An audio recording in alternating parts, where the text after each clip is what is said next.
The Helios Empire was shrouded in a mist from which ruthless undead emerged, destroying everything in their path. People didn't know where to hide from the hordes of corpses. They crawled into every corner and found them. And against the Empire's mighty warriors came the Demon Kings and the Death Knight, who were just as powerful. Our hero, the Death Knight, faced off against the most powerful swordsman in the Empire, Eos. They fought on equal footing, but Eos felt his legs barely holding him up. Even so, he managed to reach the Death Knight's head and split his helmet. After that, our hero grabbed his head, and the world around him started to spin and sway.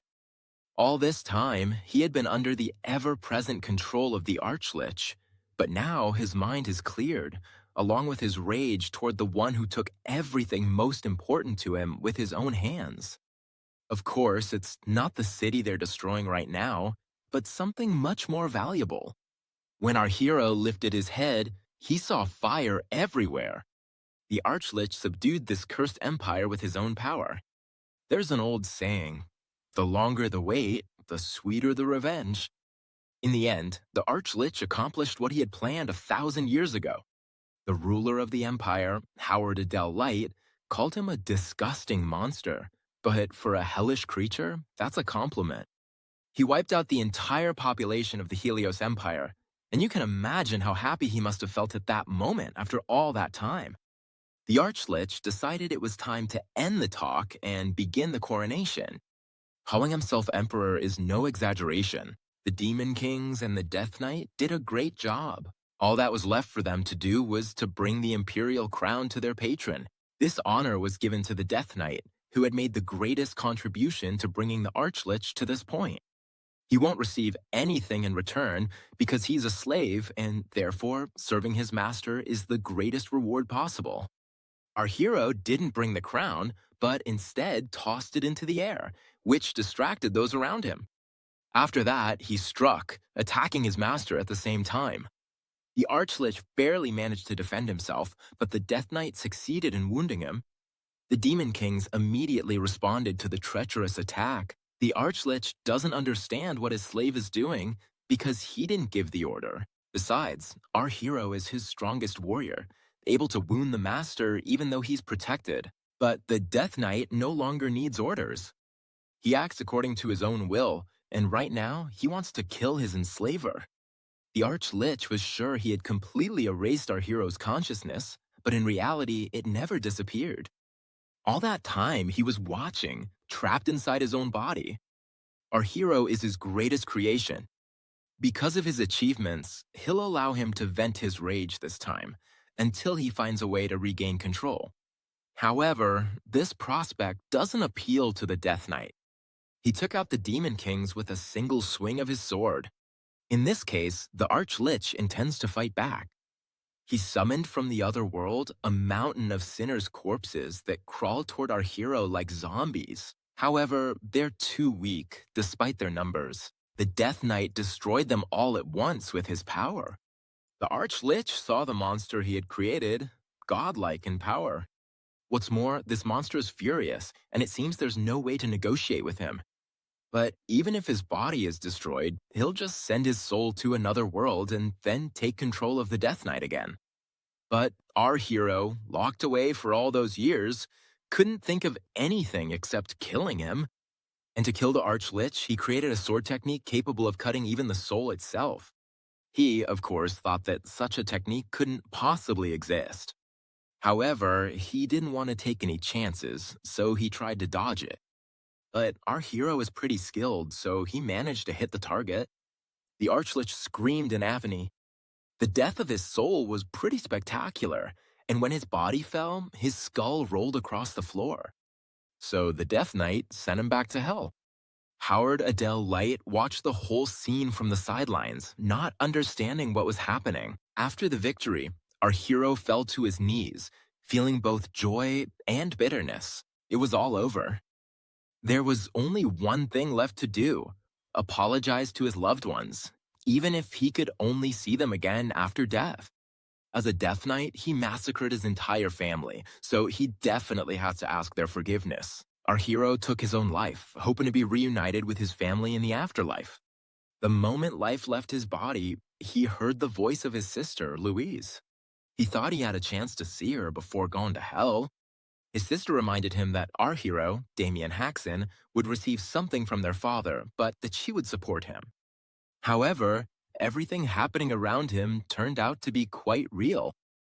Also, Louise looks young and clearly remembers how she destroyed the mansion in front of her with her own hands.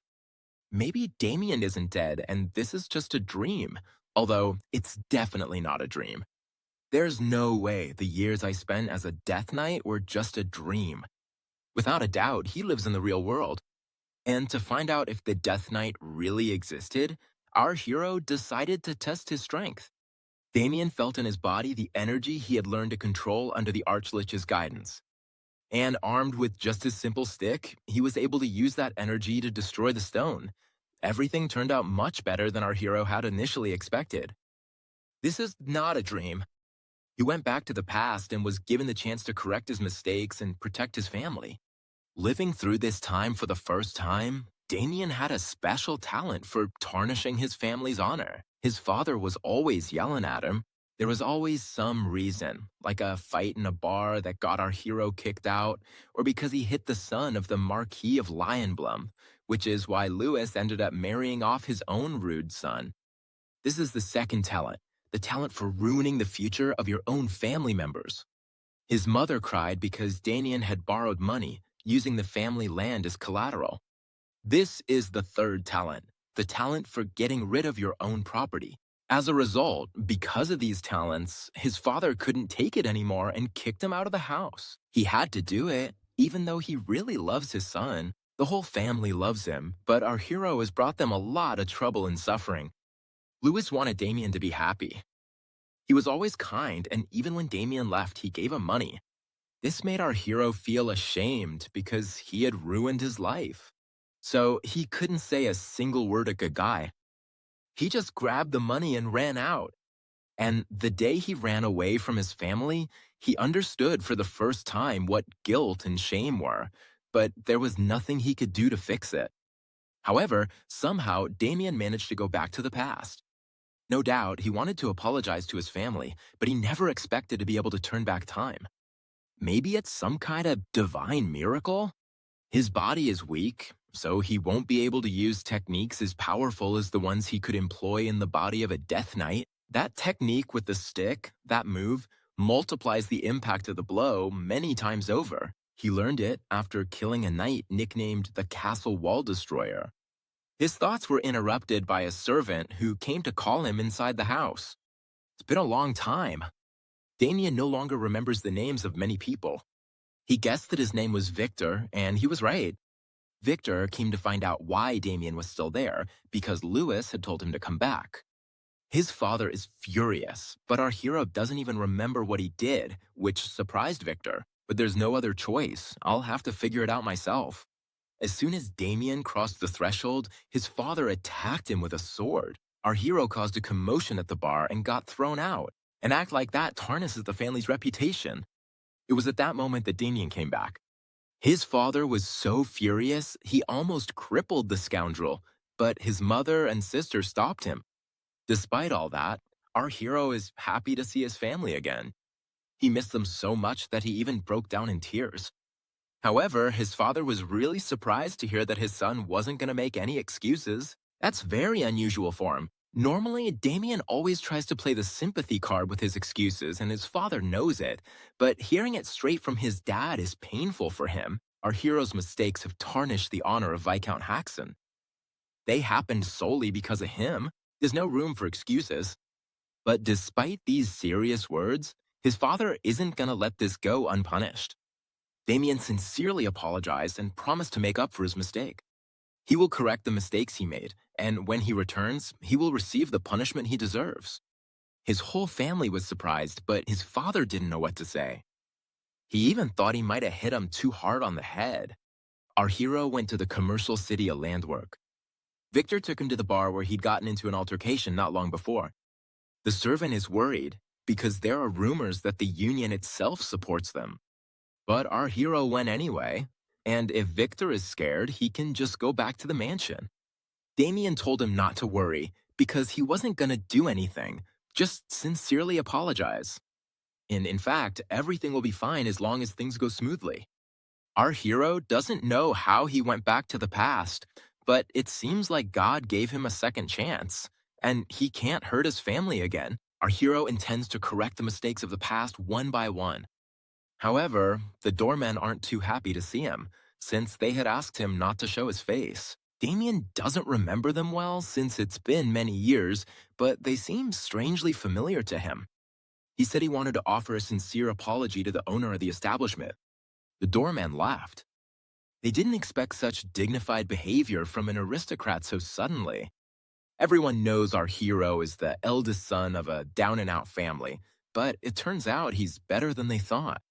Suddenly, they started talking about his sister, an exceptional beauty. And then they started acting disgustingly, mocking him for suddenly wanting to accept their apologies. And in return, they asked me to introduce them to my sister. But our hero couldn't take it anymore, and with great skill, pulled out a knife. His plan was just to apologize and go home. But it seems he overestimated himself, and for such rudeness and insult toward Lewis, the punishment ended up costing the bandits much more dearly. On top of that, our hero got even angrier because of the insult to his sister. If that's what they want, Damien will show them what the eldest son of Viscount Haxon is really like. Victor was panicking.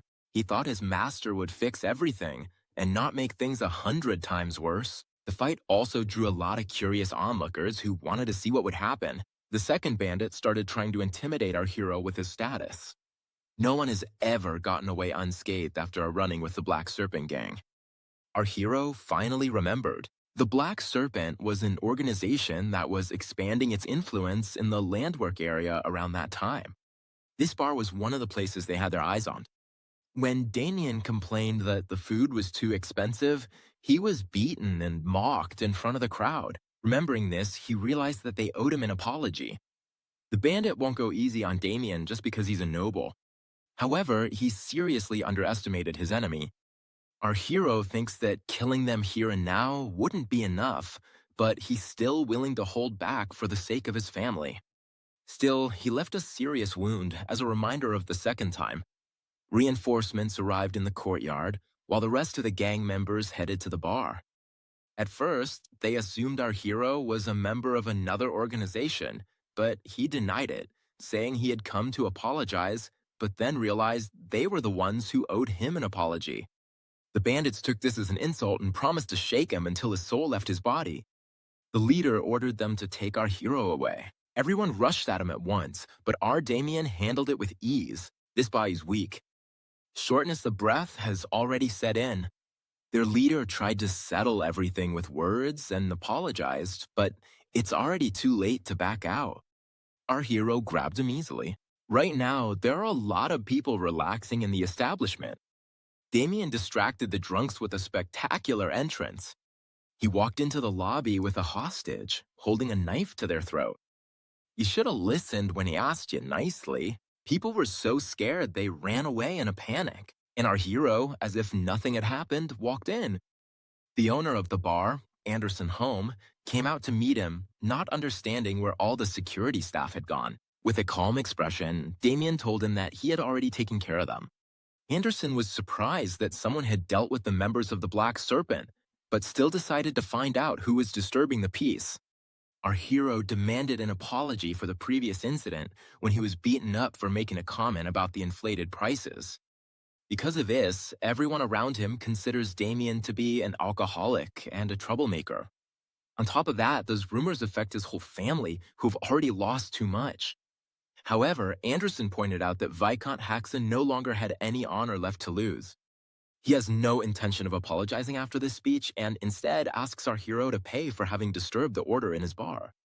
If he had just apologized, Damien would have forgiven him. Well, if he wants to play it another way, so be it.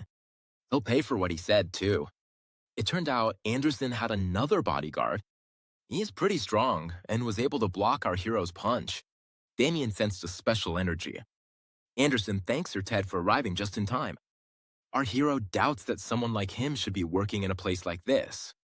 Okay, the Black Serpent Gang, sure, but a knight definitely shouldn't be here. Knights follow the path of martial arts their entire lives and are assigned a rank based on their skill level. Official knights are people with exceptional talent who can freely use aura. They can split mountains with a single blow and cut through fortress walls as if they were paper. That's why Anderson feels safe. After all, he's protected by Ted, the knight apprentice who's very close to the leader of the Black Serpent. He believes our hero should already consider himself dead. This explains the weak aura Damien sensed earlier, although Ted himself is surprised because he didn't even materialize it. Now Damien understands why someone like that worked in a place like this. He was probably expelled because he didn't have enough talent to be promoted to the rank of official knight. Ted was so angry that even the discussion about the price of his assassination was postponed for later. First of all, he wants to tear that loudmouth apart. He thought he could win with the first blow, because our hero's reaction seemed slow. However, at the last moment, he dodged it with great skill. For a knight apprentice, Ted was quite skilled. His movements were wide and his strikes very precise. Damien's almost at his limit. With a body like this, he can't give it his all. During training, he should focus on building up his endurance. Enraged, Ted decides to deliver his best blow. Feeling the power of the aura, our hero realized that the strike would be really good. It's a kind of secret technique. You have to respond with the right technique. As a Death Knight, Damien encountered the legendary assassin, the master of the Death Sword, the Phantom Killer. He was a maniac and took pleasure in killing people. Or rather, he will be in the near future. Our hero met him and fought him in a one-on-one duel. Although the Phantom Killer didn't want to kill all worthy opponents at once, he wanted to prolong the fun. He can see that most of the human body is made up of water. As soon as he reaches that level, this master can cut through a human body even with a wooden sword. The Phantom Killer thinks he has won, and that Damien should have left when he let him go. The Death Knight's body is able to regenerate, even when it's cut in half. After all, this isn't a human body, but that of an undead. What's more, the Death Knight possesses the power of greed, which allows him to absorb other people's techniques. And right away, he immediately put the knowledge he had gained into practice. The Phantom Killer was pleasantly surprised to face a stronger opponent, but he immediately said goodbye to his life. Damien used the same technique on Ted. It was always like this. Our hero's enemies could never believe what had killed them. After becoming a Death Knight, Damien gained a unique ability, but Anderson is terrified because there's no one left to protect him. He decided to beg and apologize, agreeing to any terms just to survive. In the end, our hero got the apologies he was looking for from everyone, including the gang members who had been beaten up, and even received financial compensation as indemnity for the insult and the trouble. Since his family was constantly losing money because of his older brother, it would be great to be able to bring that money home. Our hero called Victor in to come and collect everything. He is horrified, surprised, and happy all at the same time. If I hadn't seen it with my own eyes, I never would have believed what happened. Also, Victor doesn't understand how Damien managed to learn those sword techniques. The servant had never seen so much money in his life, but Anderson intends to get back everything our hero took from him later, after he talks to the head of the Black Serpent. However, Damien decided to keep something as a memento because thanks to the money, he almost forgot about the punishment. Our hero asked Anderson to deliver a message to the Black Serpent. If they so much as laid a finger on his family, he would never forgive them. Even though Anderson was afraid, he still went to his boss, hoping to rely on his influence. After all, a thug like that can't be invincible. He's sure that the head of the Black Serpent will find a way to put Damien in his place.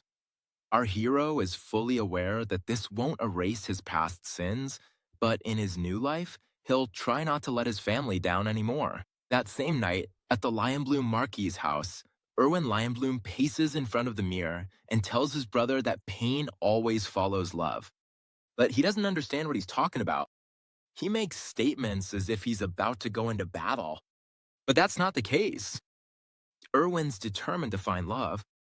The next morning, in Viz County, Haxon, Victor, and Damien returned home from the city with a huge haul of loot. Our hero hadn't slept that well in a long time, but Victor envies him because he was so worried he couldn't sleep a wink. No doubt, Damien strayed a bit from the original goal, but they got a great reward. And most importantly, soon rumors will start spreading about how a daredevil got involved with Haxon's eldest son and was defeated. And then no one will take their family lightly again, and their bad reputation might even improve a bit. All of this is good, of course, but Victor is worried about the Black Serpent. And on top of that, Damien even hit a knight apprentice. No matter how brave the bandits were, they wouldn't dare attack a noble family. And even if they did, our hero would stop them. Even from the perspective of an ordinary servant, our hero's swordsmanship seems far from ordinary. Damien declined the offer and said he only trained occasionally. And so the father found out that his son had returned and rushed to him as fast as he could, bracing himself for the worst. It's already happened. If Damien is gone all day, it means we'll soon be hearing some unflattering rumors. He grabbed him by the shoulders and begged him not to say he'd gotten into trouble again. However, I was pleasantly surprised to learn that our hero had taken care of everything. And on top of that, he brought a lot of money home. Among the coins, there was also a deed to a piece of land, and now his parents will be able to pay off their wage debts. Damien said he went back to the bar where he'd been thrown out and cleared up the misunderstanding. And as an apology, he got a reward from the bar owner, although his father still doesn't quite believe it. Our hero asked Victor to tell his father that everything he had said was true. And basically, without going into details, that's how it was. But no one heard Victor's hesitant denial. His young master is obviously a pathological liar. After Damien tested his body in a real fight, he decided to start training. The most important thing is that he jogs to build up his stamina. His body's too slow and weak. He has a lot to do, but in this state, it's impossible. But even so, he was lucky enough to get something that would help him develop faster. This is the tonic created by the Alchemy Academy to boost stamina and energy. Damien had already heard about a group of alchemists who specialized in making tonics. These tonics are sold at the same price as precious gems. After drinking from the bottle, our hero felt just how powerful that thing was. He needs to get back to the same level he had in his previous life. In just a few years, the undead created by the Archlick will arrive in this world, the same bastard our hero hates with all his soul. During this time, Damien wants to gain strength and kill him before anything bad happens. Only then will he be able to protect his family's happiness, and this time he'll definitely finish off Dorgo. At night in Landwork, under the cover of the Black Serpent, they dragged the defeated knight apprentice to the boss, who was now useless to them. It's a shame, because he's the best they've ever hired. But despite this, the boss of the Black Serpent, Cedric Walker, didn't send him to get treatment, but simply ordered him to be thrown out. He believes there's no point in treating the wounded. After all, they can buy anyone if they pay enough. The knight struggled to his feet when he heard how things had ended. Cedric was surprised he could even stand. He even offered treatment and the possibility of continuing their partnership. But Ted doesn't need that kind of partner, because if he gets hurt again, he knows for sure he'll be abandoned. So, with the last bit of strength he had left, he decided to try to hurt the bastard by sending him to hell. However, he didn't succeed. His legs were bound by magic, and then she completely wrapped him up. A powerful mage appeared before them and offered to make Ted the first target of the newly signed contract. Cedric Walker decided this was a good opportunity to assess the new warrior's abilities. The mage began to recite the spells. After that, the magic surrounding Ted began to take shape. It turned into worms with huge mouths and teeth, which began to completely destroy its victim, even the bones. In the end, a leg fell to the ground. This scene was disgusting to everyone present, and the boss asked them to try to be more careful next time. However, he hired this mage because of Damien, who had damaged the reputation of his gang. And since he belongs to the nobility, it's not easy to deal with him directly, so the boss ordered them to make sure our heroes suffered. And the worse things get for him, the higher the payment will be. But for now, this is just in advance. The mage accepted the money and asked to be able to trust him. The next day, our hero decided to train his strength. He built a barbell with whatever he could find. The supplement I took earlier is really effective. My stamina has increased dramatically over the past few days. Although it's strange that nothing has happened these past few days, Damien expected to see the black serpent right after the story at the bar. As soon as he thought about that, he heard someone watching him from the bushes. Immediately, he launched an attack. However, it turned out to be just his younger brother, Abel. Abel noticed that his older brother had gotten much stronger since the last time they saw each other. It's true that our hero's last encounter with him was a bit different.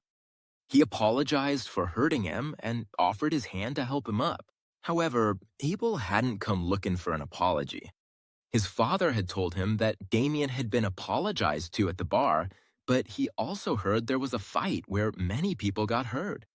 His older brother couldn't have come out on top in that, which means he's lying to the whole family. Damien corrected him because it was true that he had come out victorious. Abel doesn't believe him because he doesn't even know how to fight.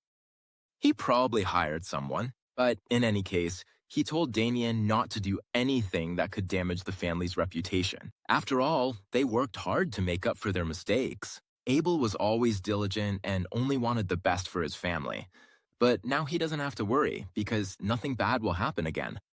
This moment was interrupted by Victor, who was visibly panicked and brought bad news.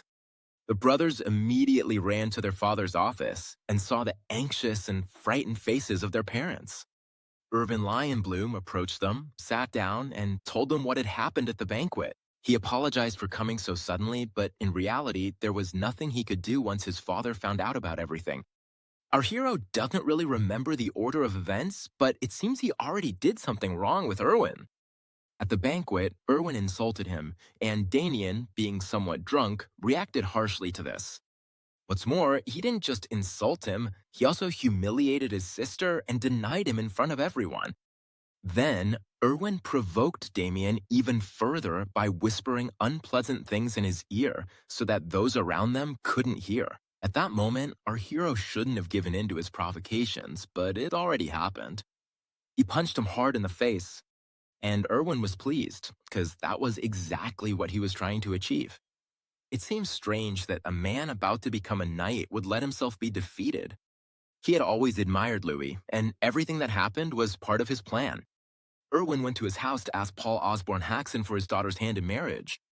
History repeats itself. In his past life, he took advantage of the fact that his family wasn't wealthy. If Paul agrees to give up his daughter, the problem that has come up will remain a family matter. But after being refused, Irwin got angry because how is the Haxon family supposed to face the wrath of his own family? He offers him a choice, either pay the consequences for his insult or accept him as Louis's fiancé. Lionbloom, one of the most powerful noble families in the kingdom. But Paul can't allow that bastard to take his daughter away. However, Louis entered the room and gave her consent.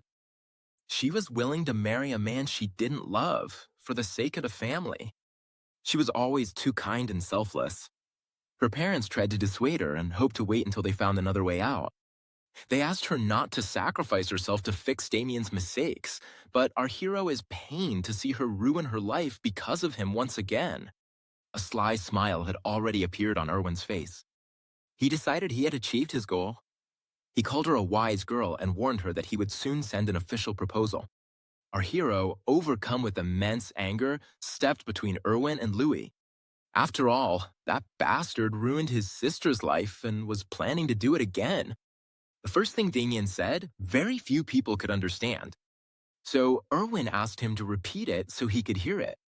But all he got was an uppercut. Our hero shouldn't have given in to the provocation for his sister's and family's sake, but he just can't stand there in silence.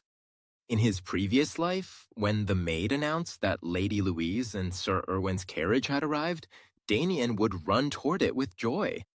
It was their first visit in a long time, and he had missed her a lot. However, when he tried to enter the room, he saw a terrible scene. Erwin hit Louise because she complained about the house, and when they arrived, she told them about her plans for the future. In this scoundrel's opinion, she has no right to say she's leaving after betraying her family. And yet, he still dared to call her his love. Erwin intended to teach her a proper lesson, so she would never dare say something like that again. And our hero watched all of this in horror, standing behind the door. However, back then, he was weak and also blamed himself for his absence. This hatred has lingered for years, but now he has the chance to fight back. And in this life, he won't allow that terrible story to repeat itself. The knights guarding Erwin immediately came running when they heard the noise. They were baffled to see the second young man lying on the floor. Now their swords are pointed at our hero. But Erwin stood up, angry that Damien had dared to hit him in the face, not once, but twice. The parents no longer know what to do. And Erwin suggested that our hero must really have a death wish. The security staff asked him to calm down since there were people watching and they would handle the situation themselves. It's their job to deal with those rude idiots. But since they interfered, Erwin sent the one who talked the most flying. After all, it was his order for them to step aside. He asked Damien again how he planned to resolve the situation. Louise decided that Erwin wouldn't leave her brother alone, so she tried to stop him. But our hero asked her to stay where she was and stop sacrificing herself. Our hero offered to settle things with a duel. If Erwin wins, he'll do everything he promises. But if Damien wins, his opponent will have to forget everything that happened. However, Erwin decided those terms didn't suit him, since Louise had already agreed to marry him, and our hero challenged him, joking that he was afraid of losing. Erwin's confident in his skills and decides this is a perfect chance to cripple Damien and take his sister. Everyone went out to the courtyard to duel. His parents hope their son is so confident because he has something planned, and it would be better if that were the case. But Abel doesn't believe in Damien because supposedly Erwin already holds the rank of official knight. Our hero made his opponent even angrier by saying that a fork would be enough to beat him. At first, he didn't understand what kind of weird joke that was. The Haxon family has already lost everything mentally. Once the confusion passed, Erwin burst out laughing. Realizing that Damien had gone crazy with fear, he lunged at him and said, "I'm not going to go easy on you." However, our hero easily dodged his powerful blow. In this case, Erwin intends to use a technique that covers a wider area. And the name of this technique is the Sword of a Roaring Fierce Lion. Our hero easily dodged the multiple attacks that came at him like a whirlwind. This skill put Erwin in a tough spot. Damien was stunned by his opponent, thanks to the training he had done over the past few days. And in a perfect analysis of the art of the ball in the Lion Bloom family, before the regression, he managed to fight his brother Michael. And Erwin is much weaker than his older brother. The enemy is furious. He's convinced that Damien just got lucky dodging him, but the next attack will be even stronger. Our hero was able to assess the situation by sensing Erwin's aura and chose the most suitable technique for this moment, the Sacred Sword technique. Granted, he used this technique with just a fork, which made Erwin look like an idiot in front of everyone. And after Damien tossed his sword aside, he went on the attack. He stabbed a fork into his neck, but not too deep, not enough to kill him, just enough to confirm his victory. Abel and Louise never expected this from their older brother, and their parents were just as shocked. And Erwin's self-confidence is shattered. Our hero, of course, would want to kill him, but even killing him dozens of times for what he did wouldn't be enough. Besides, it's better to stop this time for the sake of the family. The winner's already been decided. Now, as promised, Erwin must leave his territory. The next morning, the whole family had breakfast at the big dining table. Our hero was the first to leave, hurrying off to his morning training. After he left, the awkward silence was broken by his mother, who asked if his father was going to talk to him. Abel still can't believe that his older brother, who used to be as weak as he was, suddenly became so strong. But Pablo asked everyone to stay quiet and not to pressure Damien with questions.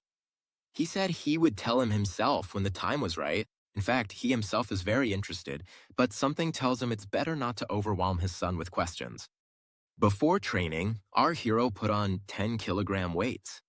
And just as he was about to leave, Louise approached him to talk about what had happened the day before. She hadn't had a chance to say anything yet, but he immediately apologized for having acted recklessly and putting her in a difficult situation. He should have apologized beforehand and will do everything he can to make sure something like that doesn't happen again. But that's not why she came.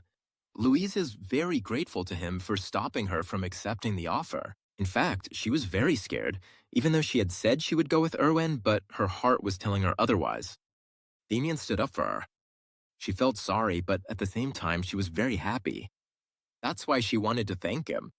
Our hero thinks that she shouldn't be the one thanking him, but the other way around. And her father also asked that she be given the sword, his only true prized possession. The head of the family isn't very good at expressing his feelings, but he loves his eldest son very much. He also asked Louise to tell Damien that he was the son of a viscount and therefore should never use a fork instead of a sword again. That night, when everyone had already gone to bed, black magic approached their house. It crept up stealthily without being seen and cornered the guards, after which it left them unconscious. Then the wizard himself appeared, having easily entered their family's territory. He entered the part of the house where the bedrooms were, and his attention was drawn to the beautiful Louise. The wizard had come at the request of the black serpent, but luck unexpectedly smiled on him. However, our hero had been waiting a long time for someone from that gang to show up, so he didn't miss their appearance, not even at night. Sensing a strange energy coming from the room, he immediately got up to see what kind of stranger had dared to enter the house. The wizard's magic was supposed to put everyone to sleep, so he's surprised it didn't work on Damien. Moreover, he didn't even notice our hero's presence until he was very close. Confused and scared, the wizard tried to attack Damien, but he dodged easily and demanded the stranger tell him who he was and what he had done to his sister. The servants heard a noise coming from young Lady Louise's room. Realizing that the servants had woken up, the wizard decided it would be bad for him if a crowd gathered. That's why he fled quickly, and our hero didn't have time to do anything. However, this doesn't pose any problem for him. He sensed that energy, a trace left by black magic. In the morning, the stable boys found a dead horse, which was a valuable property. They were scared, because how are they supposed to tell the master that a horse which had been perfectly healthy before had died? Our hero startled them by appearing from behind, and it was no coincidence that he had a bad feeling. He asked them not to worry, that Damien had just come to check on something and wasn't going to blame anyone. In the stable, next to the dead horse, he found a trace of the energy that had been lost the night before. And there's no doubt that this sinister energy is, without question, dark mana. He didn't tell his family what had happened so as not to worry them, but he himself intends to track down the dark mage. The trail led him to a cave hidden deep in the forest. Inside is the lair of a dark mage who thinks the leader of the Black Serpent is too stupid to seriously grant him everything he asks for. The mage told him that a list of specific ingredients was needed for the curse, but that was a lie. Now he can carry out his experiments whenever he wants. However, it bothers him to have to take on low-level jobs just to make a little money. But there was no other option, considering the church was already hot on his heels. So he would have to stay hidden for a while. But then he noticed a strange smell. That's why older people can't live locked up alone. The dark mage saw before him the eldest son of Viscount Haxon, whom he had already met the night before. He heard Damien recklessly confront the Black Serpent and thinks he's nothing more than a reckless kid. The mage let slip that he had been hired by the Black Serpent. They wanted him to cause as much harm as possible to the entire Haxon family. Damien felt sorry for him. He took on this kind of job, and now he's gonna die. But the mage is confident that if he captures our hero and tortures him, he'll make an excellent plaything. That's not gonna happen. And Damien also promised himself that in this life, he wouldn't kill anyone unless it was absolutely necessary. However, there's one exception, and that's filthy dark mages, like the man standing in front of me. If our hero knows this much, then he's definitely not just some ordinary guy. But the mage trusts in his spells, which have helped him defeat powerful opponents many times before. Our hero didn't say another word. He simply charged forward, dodging every attack. The dark mage was completely unable to keep up with his lightning-fast moves. Damien managed to slice him in two, but his body's already being put back together. This is the same ability our hero saw at the mansion. He's pretty strong for someone who takes on such lousy jobs. The mage himself laughs, since blows like that can't hurt him. But in that case, Damien intends to keep cutting him until there's nothing left. Our hero started relentlessly stabbing him with his sword, as if scattering smoke. The mage valued his abilities, and it was no coincidence that rumors about him had spread in recent days. But in his opinion, the moment our hero entered that cave, he signed his own death sentence. He cast spells on every corner of this place to avoid being hunted by the church. Damien realizes that things have gotten very dangerous. The enemy said that our hero would regret crossing paths with the Yulin officer and that his whole body would rot away until he was left on the ground. Our hero was wrapped in magic like a cocoon. The mage already felt victorious, convinced that the arrogant boy had just shortened his own life. Most likely, this fate fits the conditions set by the Black Serpent boss, and now that Damien won't interfere, he'll meet up with Lewis. However, he celebrated too soon. Our hero came out unscathed. This can only mean that he knows a lot about black magic. Damien doesn't show it, but he's just as stunned as his opponent. The power, also known as the authority of God, remained within him. He received it when he was still a Death Knight. The Archlich granted him the strongest body and filled him with the most powerful magic. But he wasn't completely satisfied, since he wanted his knight to be the most powerful and evil sword he possessed. Therefore, he considered it his duty to grant him that power as well. To turn him into an absolute weapon, he placed a piece of his soul into our hero, and they fused together. However, the result greatly surprised him. After all, at the same time, it also revealed the Death Knight's potential, who demonstrated incredible power. This is precisely the power the Archlich wished to master. At last, he had been waiting for this day. With this God-given power, he will be able to conquer the entire continent. Our hero believed that during the regression, he had lost this power. But it's her, there's no doubt about it. The Dark Mage has no idea how the enemy could have survived his spell.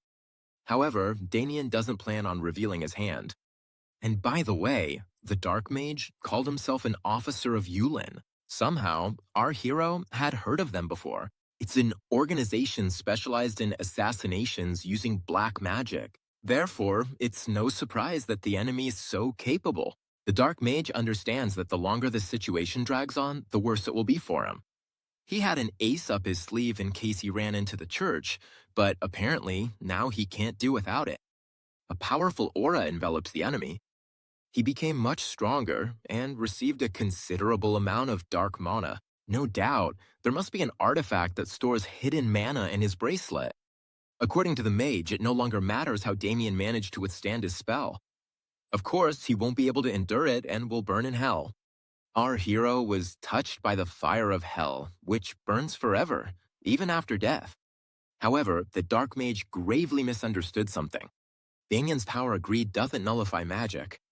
It completely absorbs all the dark mana. The enemy is astonished. He can't understand how someone like our hero can wield such terrifying power. He will never know the answer to his questions. But what really infuriates our hero is having to use the power granted to him by the person he hates the most. However, to kill the one now standing before him, he has no choice but to use the Death Knight's technique. The Dark Mage saw the aura surrounding Damien's sword, a sword technique that only those who have reached the level of master can use. At that moment, the enemy tried to stop our hero and negotiate, but it was already too late. Not even the skill he had used earlier against physical attacks would save him from this blow. After all, the aura that surrounds the sword is capable of piercing the soul. The technique is called Rending Flash. Before the Dark Mage died, our hero managed to find out the approximate location of the Black Serpent's hideout. Upon arriving in Landwork, Damien sent Victor on an important mission while he went to see the leader of the Black Serpent, Cedric. He was fully confident in his strength, but when he returned after having dinner with the governor of Landwork, he saw his people lying on the ground. He realized that things weren't going to go as smoothly as he thought. Damien had done it all by himself. His subordinate said that it was definitely the eldest son of the Haxon family, or at least that's the name he mentioned. Cedric had heard rumors that he was a useless son of a viscount, but he never thought he could be so capable. Then he realized that most likely the dark mage had already been killed. He can't handle this on his own.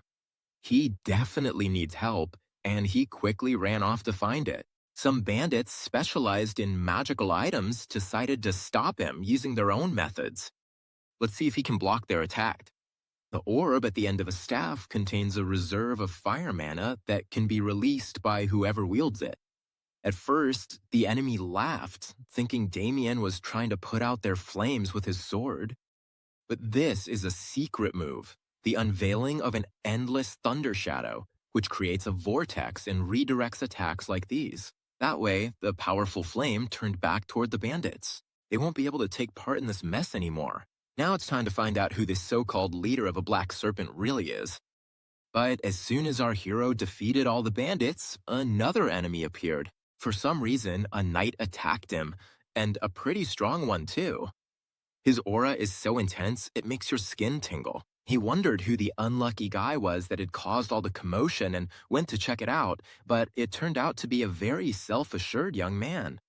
If his energy level is like this, then he's probably an official knight. People are starting to get worried about this situation right in the middle of the city. Knights and even soldiers, who are responsible for keeping public order, gathered around our hero. Then, without a doubt, the governor of the city, Sebastian Baker, stepped in to defend the criminal.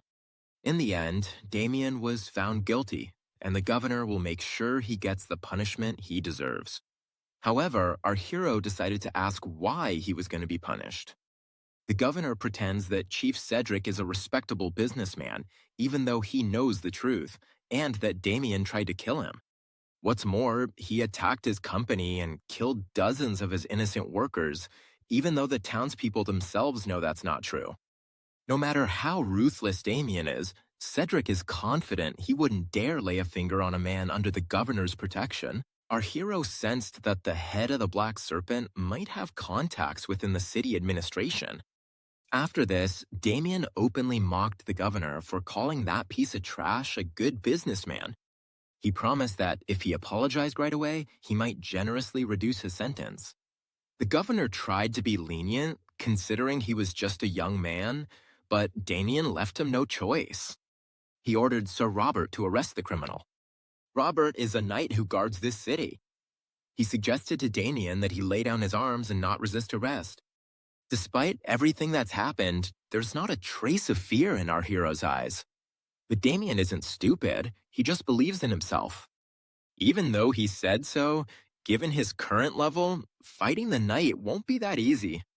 For now, all he needs to do is buy some time. Robert threw a punch. Damien tried to defend himself as best he could. Still, he managed to do it. For a moment, he looked back to see if the person he was waiting for had arrived. But the enemy is really fast. Looking around is as good as asking for death. Finally, the man Damien was waiting for arrived and saved him. This woman effortlessly deflected the knight's attack with her bare hands. The governor and the head of the Black Serpent are shocked by what happened. Robert, assuming Damien had a partner, asked her to identify herself. As soon as the woman took off her hood, there was no need for her to introduce herself. Victor brought a paladin from the church with him. I made it just in time. Cedric tensed up when he found out the church was involved in the situation because it would be bad for him if they already knew he made a pact with the dark mage. Our hero waited for Victor for a long time, but he finally completed his task. Even though he's just a simple servant, he's able to carry out such orders. A few hours ago, Damien handed him a bag containing the dark mage's head, a diary, and several of his grimoires. With all of this, Victor rushed to the Holy Church where Inez was waiting for him. He told her that his master had asked him to quickly deliver the bag with the head and the grimoires to the church. This is a kind of proof that someone is working with a dark mage. She became interested and asked him to show her what he brought. The energy is weak, but it's definitely black magic. And in the corner, Agnes saw Yulin's poster. She grabbed the bag, hoping to find the head of the mage the entire church was searching for inside. Without the slightest bit of disgust, she pulled on the tail. Of course, Victor found this scene extremely unpleasant. Finally, she holds in her hands the head of one of Yulan's leaders, Agito, and wants to meet the master who sent her the head.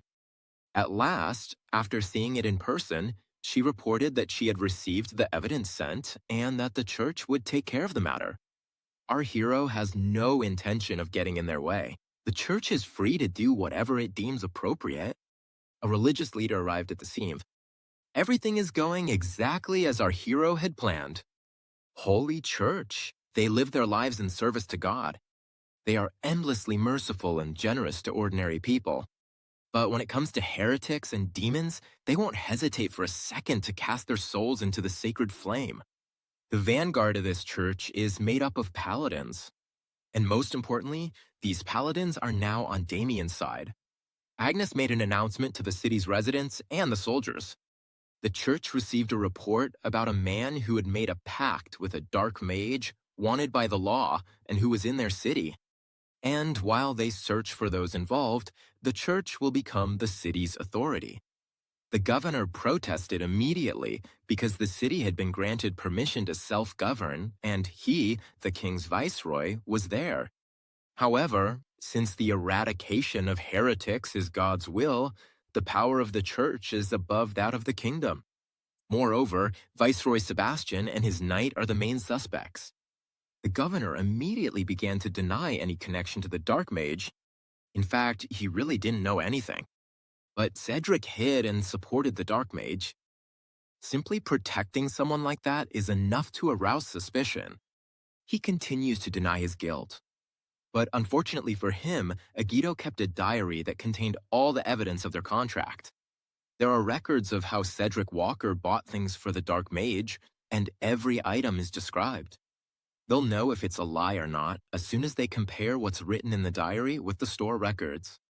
Cedric keeps denying it, but it doesn't matter. They'll find out everything during the investigation. In the meantime, the suspects will be sent to prison while they await a decision. All of this happened right in the city center, in full view of everyone. It doesn't matter about Chief Blacksnake. The governor's and his knight's reputations are already ruined. Sebastian realized that Damien had planned everything from the very beginning. That's why he stayed so brave until the end. He's also scared because he doesn't know what those fanatics will do to him. And Cedric decided to provoke Robert, hinting that he was letting himself be insulted like that. But even without this, the knight is already thinking about his next move. Letting himself get captured is a sure path to imminent death, so he'd better kill them all and disappear. Seeing this, our hero realizes that Robert is making a serious mistake. After all, going up against a paladin of that level is a sure way to die. Without a moment's hesitation, Agnes finished off the heretic. After all, anyone who disobeys the will of God will be punished. The leader of the Black Serpent fell to his knees, realizing he had no chance of escape. Viceroy Sebastian keeps flaunting his status. Damien and Victor, speaking loudly, deliberately discussed the leader of the Black Serpents, who, contrary to the rumors, seems to be a rather insignificant person. And Cedric still can't believe that. Because of a puppy, he ended up in such a situation. The paladin came across as a difficult person.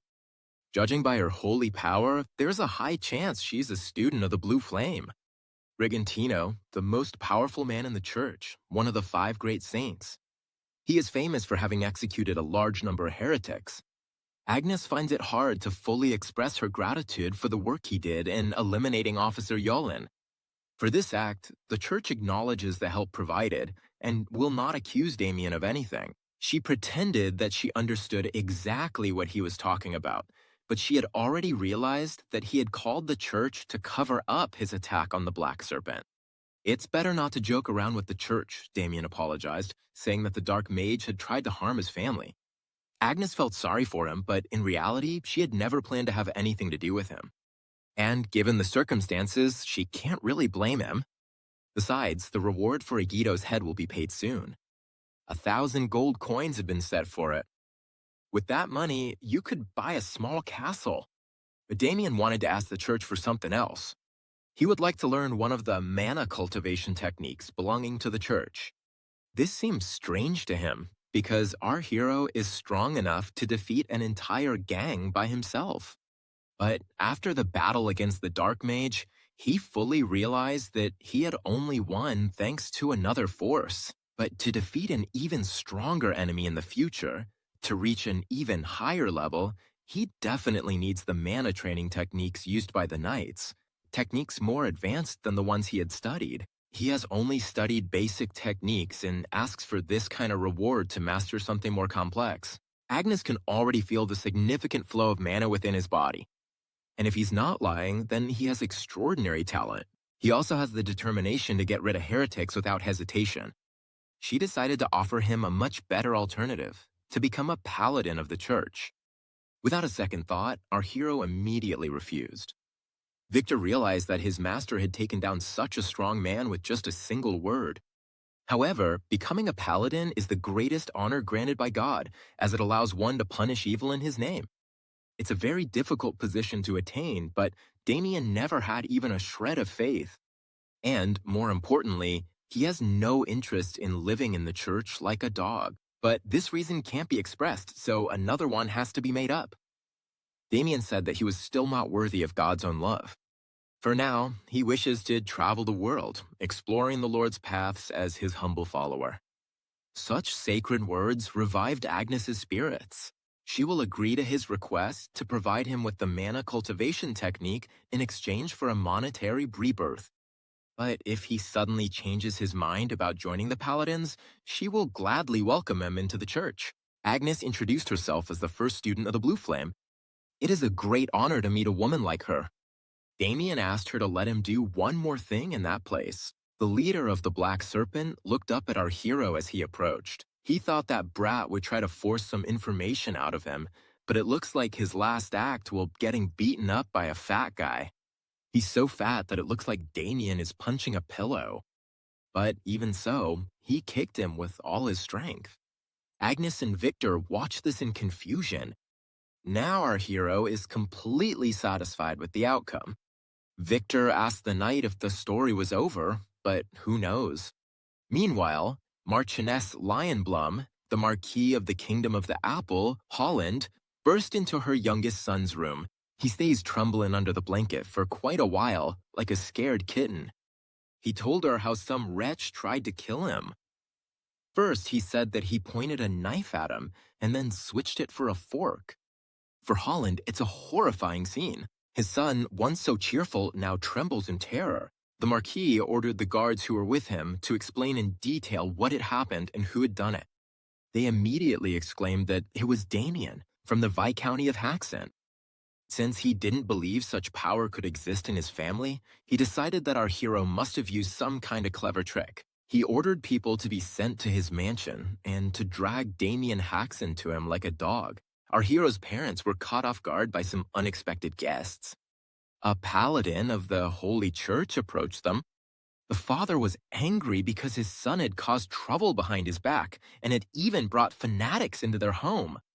Our hero allowed them to stay for a while as the investigation at the Dark Mage's lair was being carried out. Pablo tried to send them away, saying there was no room in his small house, but when he saw the gift, he immediately changed his mind.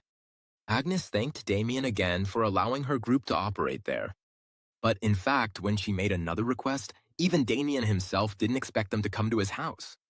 This investigation is very important to them, but she wants to ask for something else. The request was to possess Damien. Of course, she meant having him join the church, but the parents understood it their own way, and all sorts of things started running through their minds. Agnes handed him the mana cultivation manual he had requested, specifically chosen for our hero. There are $2. One manual contains sword techniques, and it would be a mistake to give a cultivation manual without the corresponding sword techniques. Damien doesn't really need sword techniques, but it wouldn't hurt to have them. He never came across those manuals in his previous life. Agnes pointed out that they were very hard to get since there were many church dissenters. She started telling him a story about how difficult it had been for her, pressuring him so he'd know everything she'd done for him. And then she asked him to reconsider the matter of becoming a paladin. But our hero pulled his hand back and apologized. She understands, but reminded him once again that if he changes his mind, he shouldn't hesitate and should come to her. Just as our hero thought, she's a fanatic through and through. Her obsession is something else entirely. Shortly after, the church ministers went to investigate the cave. The first thing they decided to do was search through the dark mage's belongings. One of them started talking about how suspicious the whole thing seemed to him. Agito is a high-ranking member of Yulan who has escaped the church's pursuit numerous times. Of course, he belongs to a cursed school, which means he's weaker in direct combat. But such a powerful mage was killed by a local noble. The second person also asked a similar question, but Lady Agnes didn't say a word about what they could do. So I told my partner not to worry. Now I need to focus on the investigation. Lady Agnes came up from behind and said they could fully trust Damien Haxon. She understands where their doubts are coming from, but he didn't lie, even though they still can't figure out how he managed to kill Agita. She reminded them that they had already heard him do it. Our hero told them that he simply dodged the blow and cut off his head. But his subordinates don't believe that he just dodged the attack and accidentally killed the mage. The day Victor brought the severed head, even she doubted Damien's abilities. So she kept her distance, watching from afar instead of questioning him directly.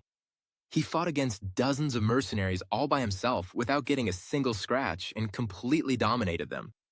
But what surprised her the most was that he'd deflected a fireball, or in other words, a magic spell. Her subordinates were very surprised to hear this. Agnes had heard that those who had reached the level of swordmaster were capable of blocking all kinds of attacks, including magical ones. She doesn't claim that he's a swordmaster, but he's obviously an exceptional warrior, so she believed the story about Agito's assassination. Although her main reason for coming here was to win over Yulin, she actually also wanted to take Damien with her on the journey. If he were to meet her master, he could become a valuable member of the church. So she asked her colleagues to set aside their doubts and focus on the investigation. Meanwhile, more guests arrived at the Haxon Viscounty. These are several knights from the Lionbloom house who've come to meet our hero as ordered. They're so pampered that some of them don't even recognize the smell of cow manure. These arguments started to irritate their leader, so he silenced them, official Knight Garrick. They're practically at the mansion's doorstep. Arrogantly, he believes it will be easy to complete the task and capture our hero, but Garrick thinks this isn't enough to make up for the embarrassment suffered by young Master Irwin and the Marquis. An old man walked by without paying them any attention, which enraged Garrick. When he heard the old man say he was a resident of the Viscounty of Haxon, he immediately beheaded him. After all, in his opinion, an ordinary citizen would never dare walk by without bowing his head upon seeing the Lionbloom family crest. And the apprentice knights sitting behind him thought that was going too far, since the old man was blind, but they didn't dare say it out loud. Then Garrick looked at them and said he had a brilliant idea. When they get to the Haxon family mansion, they'll drag that bastard Damien out of there, and then, right in front of him, they'll take out anyone who catches their eye. Because of the collapse at the crime scene, the church officials weren't able to gather enough evidence. Agnes reassured them, saying it was fine, that they'd done a good job anyway. On their way back to the Haxon Viscounty, they ran into Damien. He studied the materials on mana cultivation in a book provided by the church, and Agnes was amazed by what she saw. The destructive energy technique she taught him was supposed to be a cultivation method, allowing those who reach the highest level to absorb the surrounding mana, but it's incredible to reach the top in just a few hours. When he opened his eyes, our hero saw their admiring looks and knew they had already finished their investigation in the cave. Of course, he wasn't exaggerating when he said that book was hard to come by. In his past life, Damien was a master swordsman. So sword techniques held no value for him, But this cultivation method was extremely useful. The destructive energy technique was created to compensate for the high mana consumption of the destructive sword technique. Thanks to this, it allows you to accumulate mana faster than other techniques, and even temporarily draw in external mana. It was dinner time, and Agnes suggested they head back together. But suddenly, our hero felt a strong bloodlust, and the saboteur arrived. Damien has urgent matters to attend to, so he'll go ahead. The diagnosis told me I should head back at my own pace. After that, he ran home as fast as he could. The church officials praised his incredible speed, while he used very little mana. Therefore, they understand that he controls mana with extraordinary precision. Agnes is very curious to know just how far Damien Haxen's limits go. At that moment, Victor is satisfying himself at the expense of the Marquis Lionblum's knight trainees. Once again, an innocent man is suffering because of Damien. Victor simply ignored the orders to bring our hero. However, the servant has no intention of betraying his master or letting any unwanted guests harm him. When the servants saw what was happening, they called the head of the family to restore order. He asked them to stop immediately. The knights welcomed him with joy. The first thing Paul did was run to Victor to check if he was okay. It's terrible that the knights could attack a civilian like that. Garrick replied that this was nothing compared to what his family had done to the Lionblum family. He announced that the Marquis Lionblum demands that Damien Haxen be brought to him. If they hand him over peacefully, the land will not suffer any harm. Paul is convinced that Garrick is definitely lying, and even if he hands over his son, they will turn his home into a sea of flames. Therefore, he declared that he would never hand his son over to those scoundrels. Garrick ordered his men to destroy everything around them until Damien himself appeared. Pablo's pleas for them to stop were completely ignored, but our hero arrived just in time. Even his own father was frightened by the powerful aura surrounding him. The student knights couldn't assess the situation right away and were about to attack. But then they realized something was happening to their bodies. They couldn't even move. Our hero approached his father and Victor to see if they were okay. The servant's bruised and swollen face made Damien furious. If Victor hadn't been born with a strong body, he would have died from such a beating. And if that had happened, he would have beaten all three of them to death on the spot. So you could say they got lucky. Garrick heard rumors that our hero was brave enough to challenge the Marquis. However, I'm convinced he feels so confident because he defeated the noble using a pathetic trick. Garrick ordered his men to break Damien's legs and force him to kneel before him. Our hero just wanted to release the mana he had accumulated during his cultivation training and try out new destructive energy techniques. So it was really convenient that the perfect targets showed up right in front of him. He'll be able to test his techniques on them at a whole new level. Leaf on your left. The second one went flying afterward, unable to land a single blow, having fully experienced the power of Damien Haxen. Garrick hadn't expected his knight trainees to lose in such an embarrassing way. Victor gave him a thumbs up, which meant everything was fine and his master's powers were outstanding. Our hero realized that his servant turned out to be quite interesting. Garrick realized that his master Erwin wasn't the victim of cheap tricks. However, he still doesn't understand why a scoundrel like Damien possesses those abilities. But he'll never know, because our hero isn't in the mood for conversation. This vision and the answers led the knight to a conclusion. He said that the man standing before him wasn't actually Damien Haxen.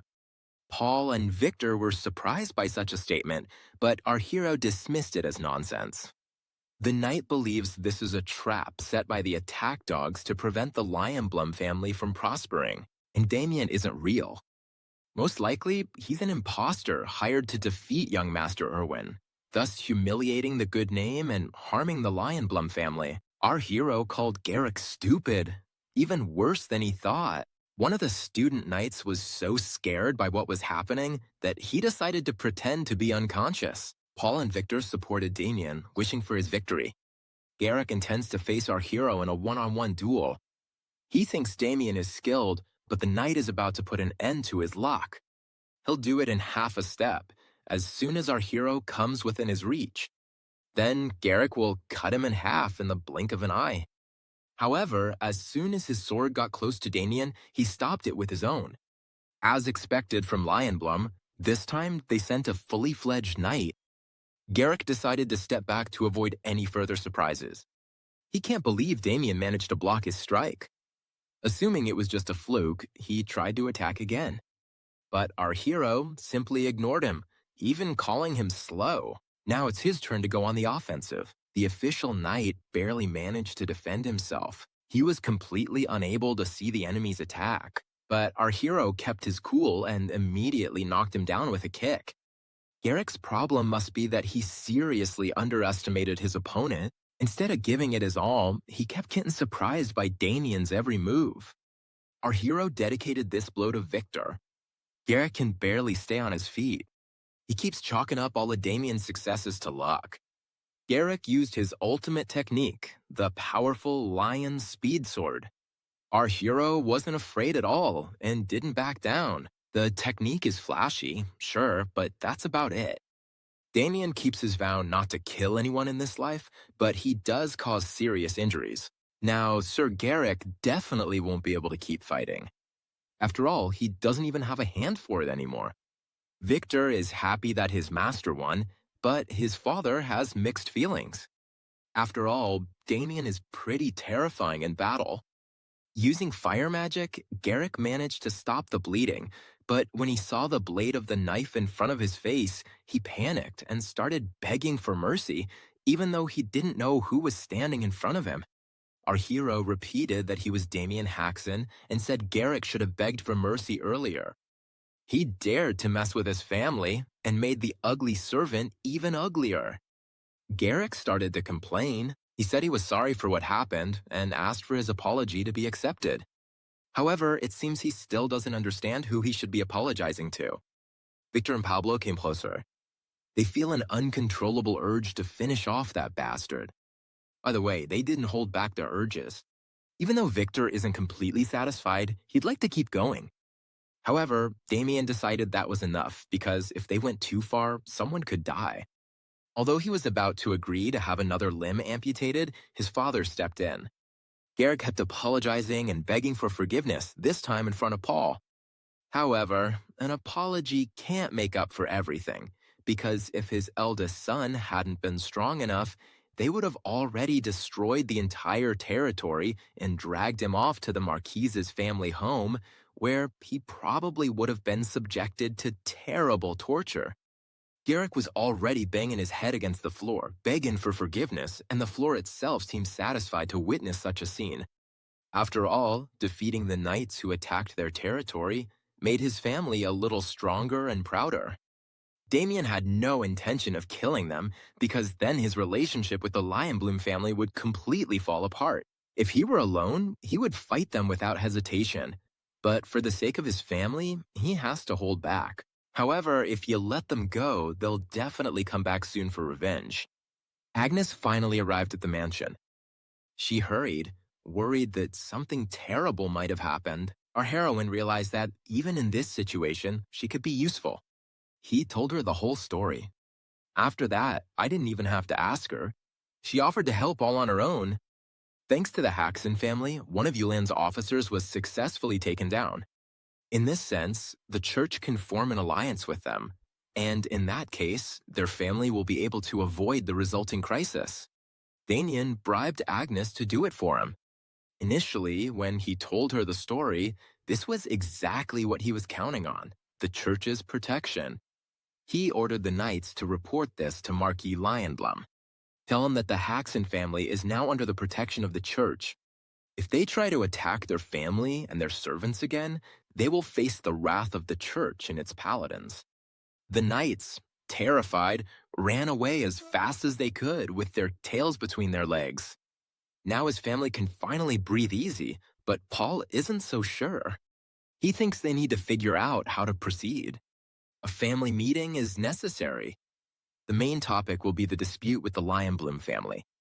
Abel doesn't really understand why this is necessary, since their family is now under the church's protection. However, the truth is that they can't expect the church to intervene completely. The church isn't deeply involved in the affairs of the nobility, and the Marquise's power isn't based solely on his military might. If they wanted to, they could destroy a small noble family like theirs in many ways. Right now, they have two options: pay up or sign a protection pact with another family. But Agnes decided to offer another way out. Sir Damien Haxon could become a paladin.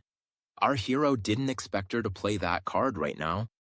He showed his reluctance in front of everyone.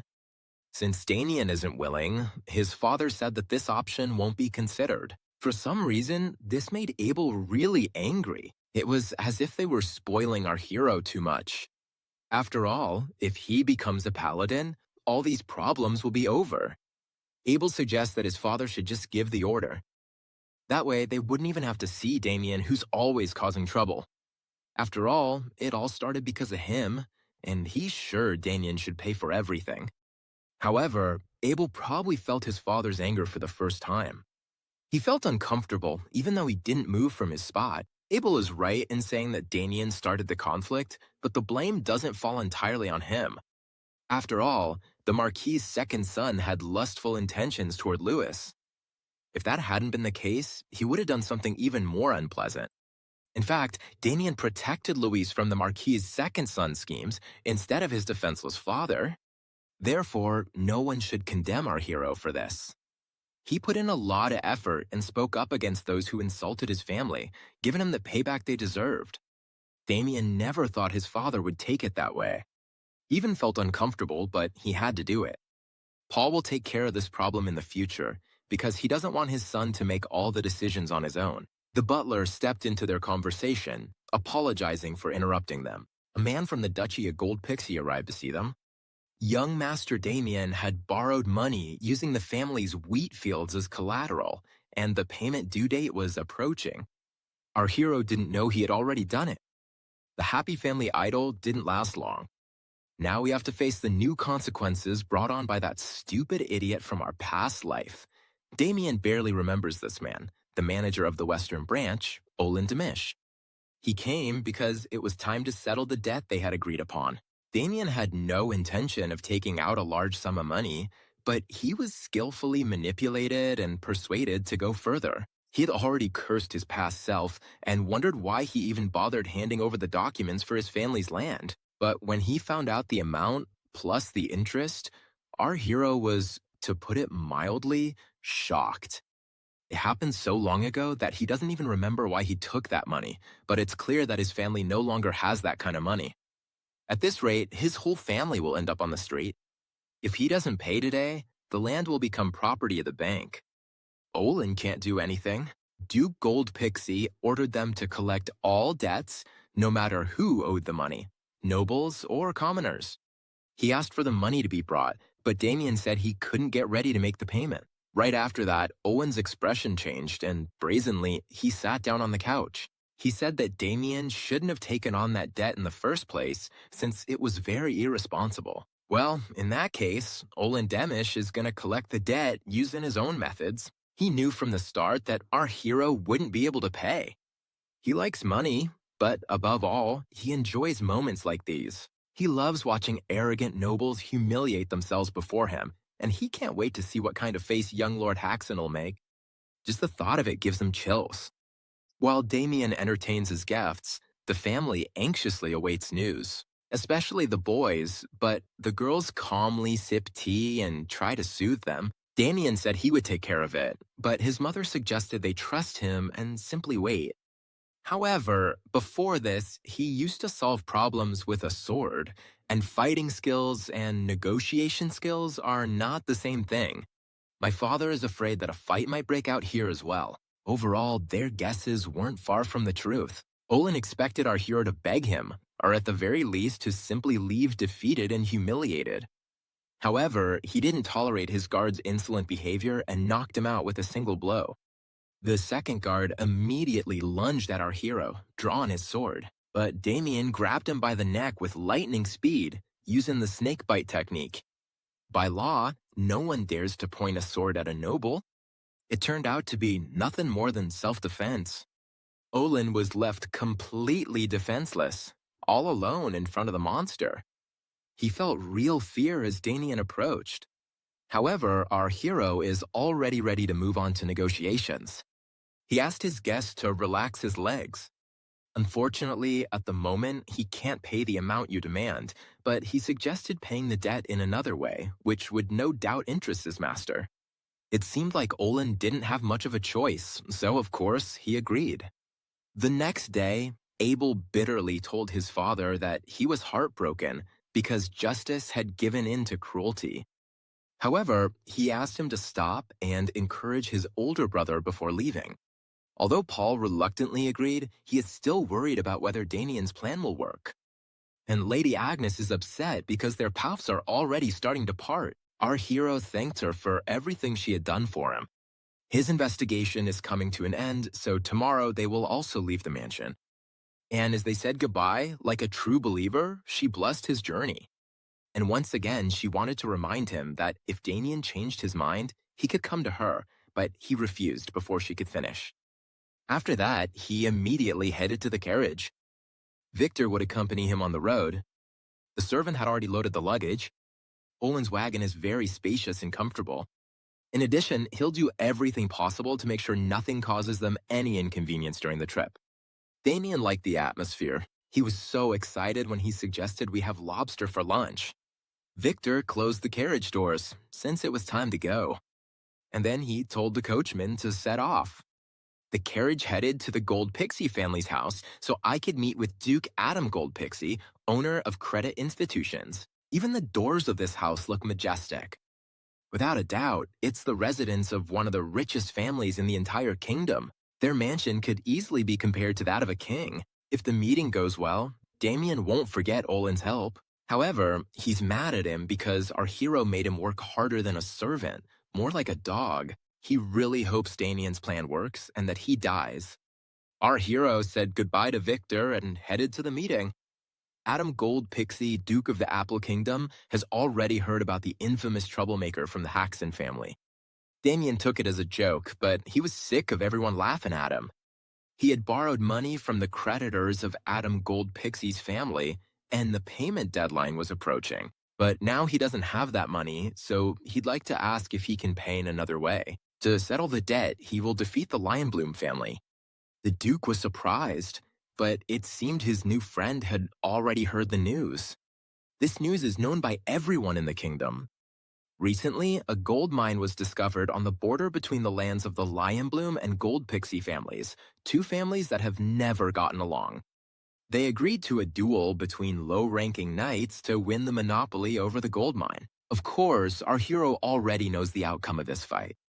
That is, a crushing victory for the Lionbloom family. Thanks to the gold they acquired, they quickly expanded their forces. On the other hand, the Gold Pixies lost their influence. In short, if Damien helps the Duke win, he'll pay off his debt and keep the Lionbloom family in check. Adam was interested in this because he had heard that Damien had defeated the Marquis's second son and destroyed a huge organization in Lentwork.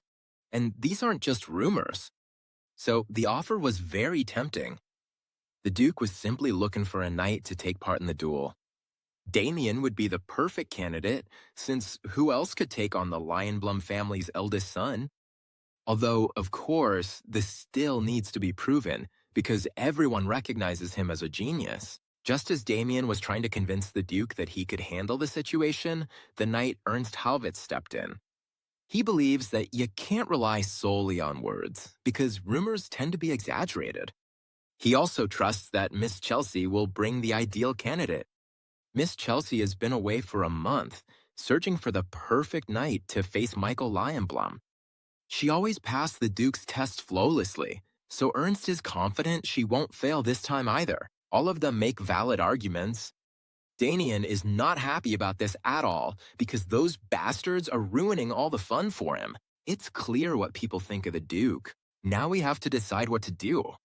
Our hero realized that everyone was deeply mistaken, and that if they wanted to win this duel, they had to choose him. And whoever comes back with Miss Chelsea won't be as good as Damien. And if Ernst needs proof, our hero will try to block his finishing blow. If he manages to do it, he'll prove his worth. Ernst felt offended by this because Damien is from a lower class and dares to underestimate him. With his master's permission, he agrees to teach this boy a lesson.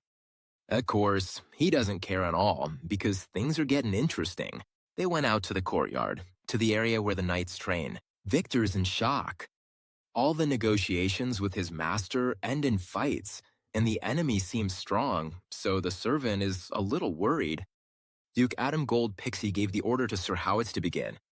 Ernst told Damien he would forgive him if he got on his knees and started begging for mercy. But our hero shows with his whole demeanor that he's not afraid at all and is actually a little bored of just standing around waiting. If that's the case, now the Duke's Knight will deliver the finishing blow. Sensing the power, Damien realized he had made him way too angry. He wants to punch his face in. Our hero expected nothing less from a mid-level knight.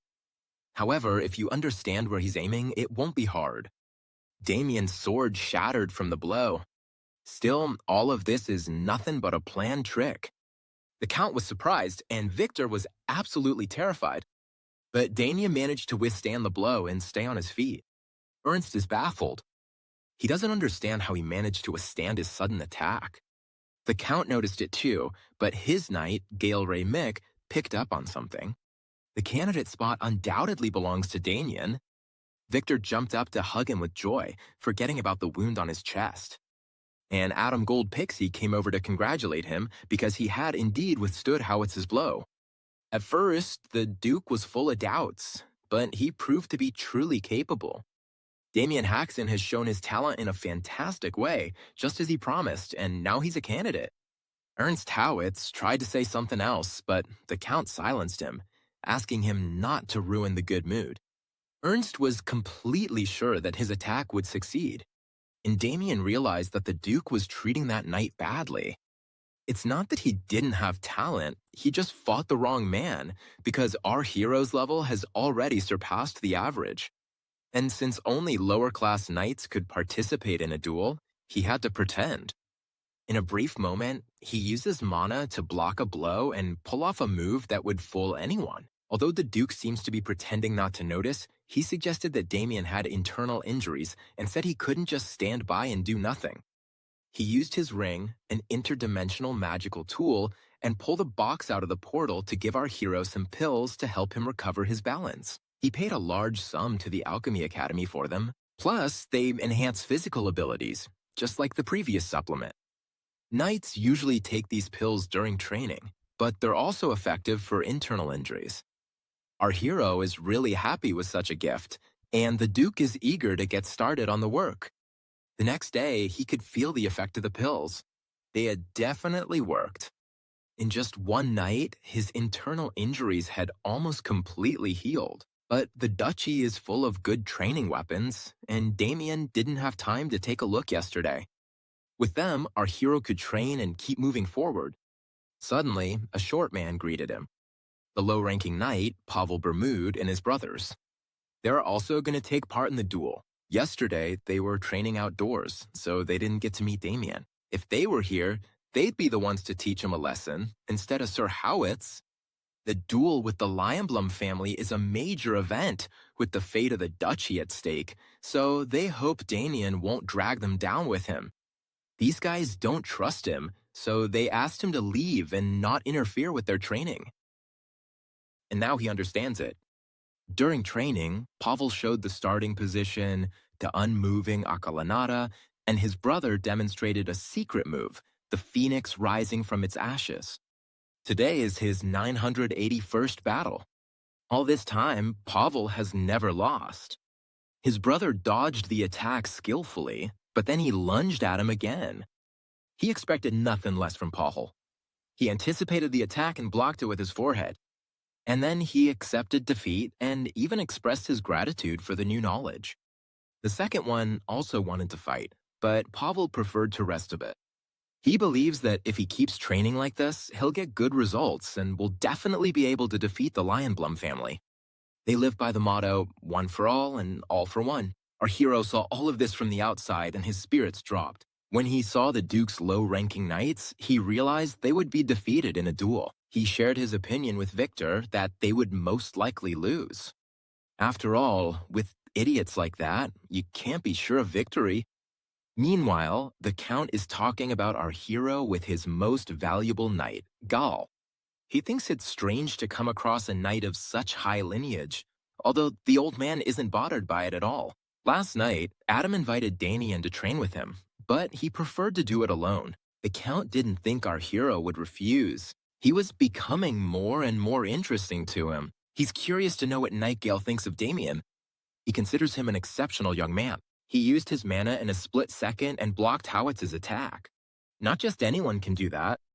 However, since only 3 people are participating in the duel, victory goes to the side that wins 2 rounds. It won't matter if Damien is the only one who performs well. The other knights also have to succeed, and their training is supervised by a mid-level knight, Sir Vincenzo. Therefore, Gale believes there's nothing to worry about, but our hero thinks this is a huge problem he hadn't anticipated. Not only are they stupid, but they're also in terrible physical shape and just brag about skills they don't actually have. With this level of skill, there's no doubt they'll lose, so Damien will have to step in. If he wants to get rid of the debt, he'll have to do something about these idiots. Our heroes suggested they do a practice sparring match. Pavel decided that Damien had thrown down the gauntlet after seeing them in action, so he volunteered first. But our hero actually had in mind a training match against all 3 of them at once. He suggested they attack him all at the same time.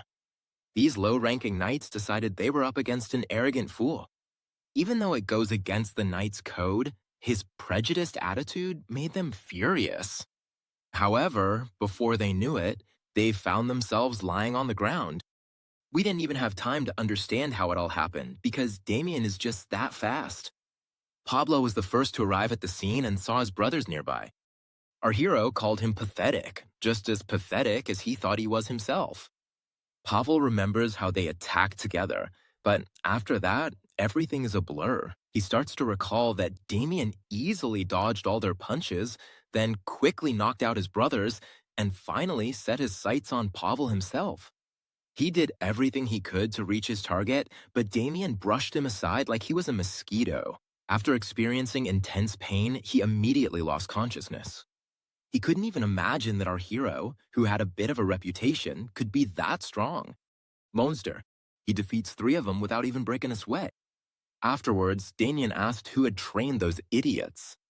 Pavel said their teacher was Sir Sebastian Vincenzo, a middle-class knight. Our hero would have suggested that they stop training under his command, but he didn't want to cause any conflict, so he told them to come back after training with Vincenzo, and from that day on, they would train with Damien every day.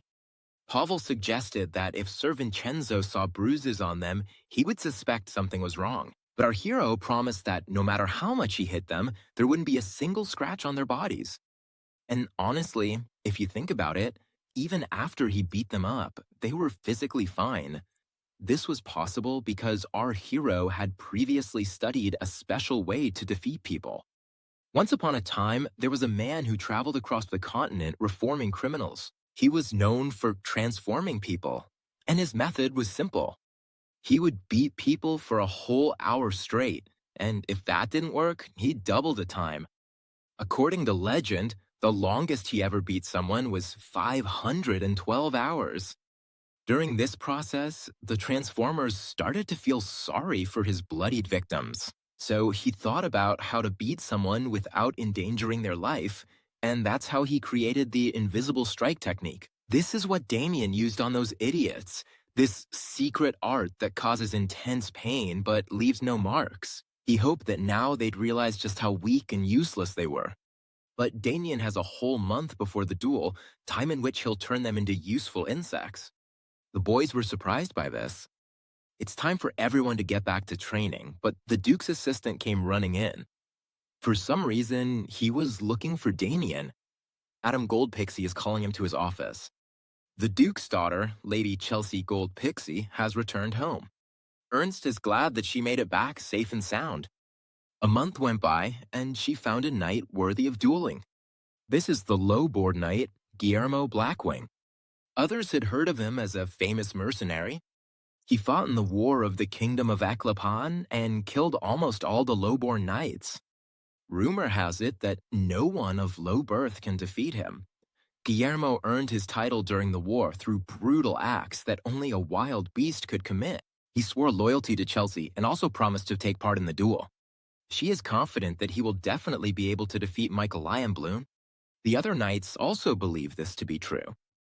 In their opinion, Guillermo has already reached perfection. That's good news, but the Duke is having a hard time making a decision. He still hasn't presented his candidate to Chelsea.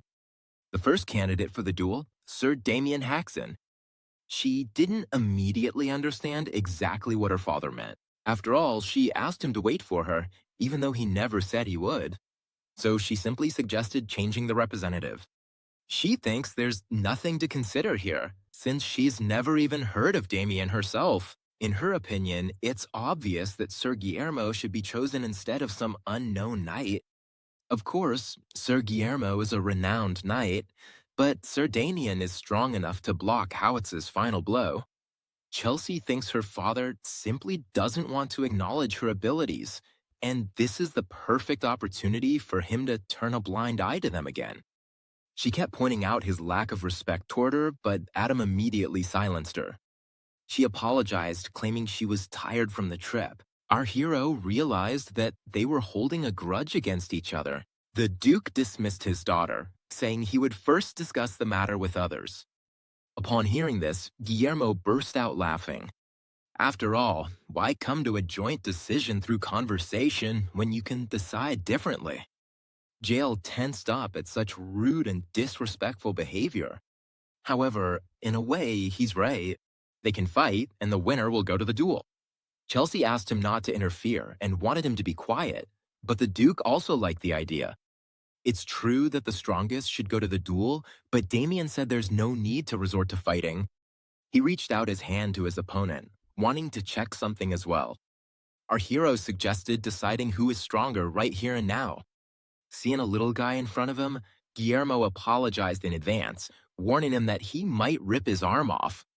But then Damien said he'd be more gentle and would stop at just a dislocated shoulder. This provoked Guillermo, who immediately grabbed his opponent's arm. However, his feet immediately left the ground. Everyone was very surprised that Damien had knocked out the famous mercenary so easily.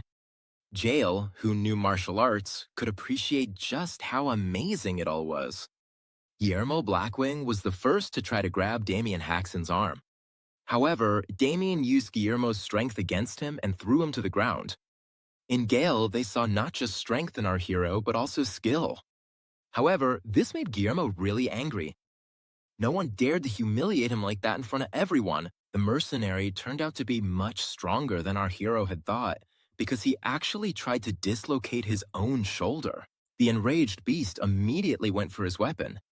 He promised to tear our hero apart right then and there. Chelsea had tried to calm him down, but he completely ignored her words. Then Gale stepped in, stopping the madman without taking a single step. It wasn't that he was defending Damien, but no one had the right to brandish a weapon in the Count's presence. Zhao's aura creates a very strong pressure. He didn't rise to the highest rank on empty merit. He would only turn a blind eye to something like this once, out of respect for Lady Chelsea's honor. However, it's important to keep in mind that there won't be a second chance. When Gaul lowered his weapons, Guillermo collapsed to his knees, exhausted.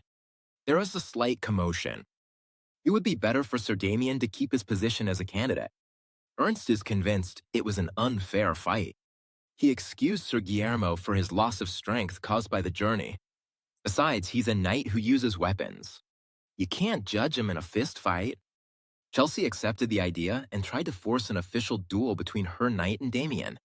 The Duke asked her to stop insisting, but she ignored him and kept going. Then Adam got angry and told her to stop showing off her incompetence. Then she got scared, suddenly went quiet, and also apologized for her bad manners. Our hero put an end to their argument. He asked the Duke for permission to accept the challenge of a duel. Adam Gold Pixie was curious, so he didn't intervene. Victor doesn't understand why his master is always looking for trouble. Our hero asked not to be bothered with questions. He has his own reasons for everything. Out on the street, they came across the forge the Duke had mentioned earlier. Since Damien's sword had broken during the fight with Sir Howitz, the Duke asked the blacksmith to make him a new one. Our hero could have beaten a scoundrel like Guillermo with just a wooden sword, but there was no reason to turn down the Duke's kindness. The blacksmith had been told Damien was coming, so there were no problems. He led them to the weapons. Even Victor, who had nothing to do with the fight, was interested in checking out the arsenal. All the weapons looked simply amazing, and maybe Victor would find one for himself too. Our hero spotted a very familiar sword among all the others. It was custom made for a knight who once worked for a duke. Because of an urgent matter, he had to leave his job in a hurry before the work was finished, so the sword was left lying there.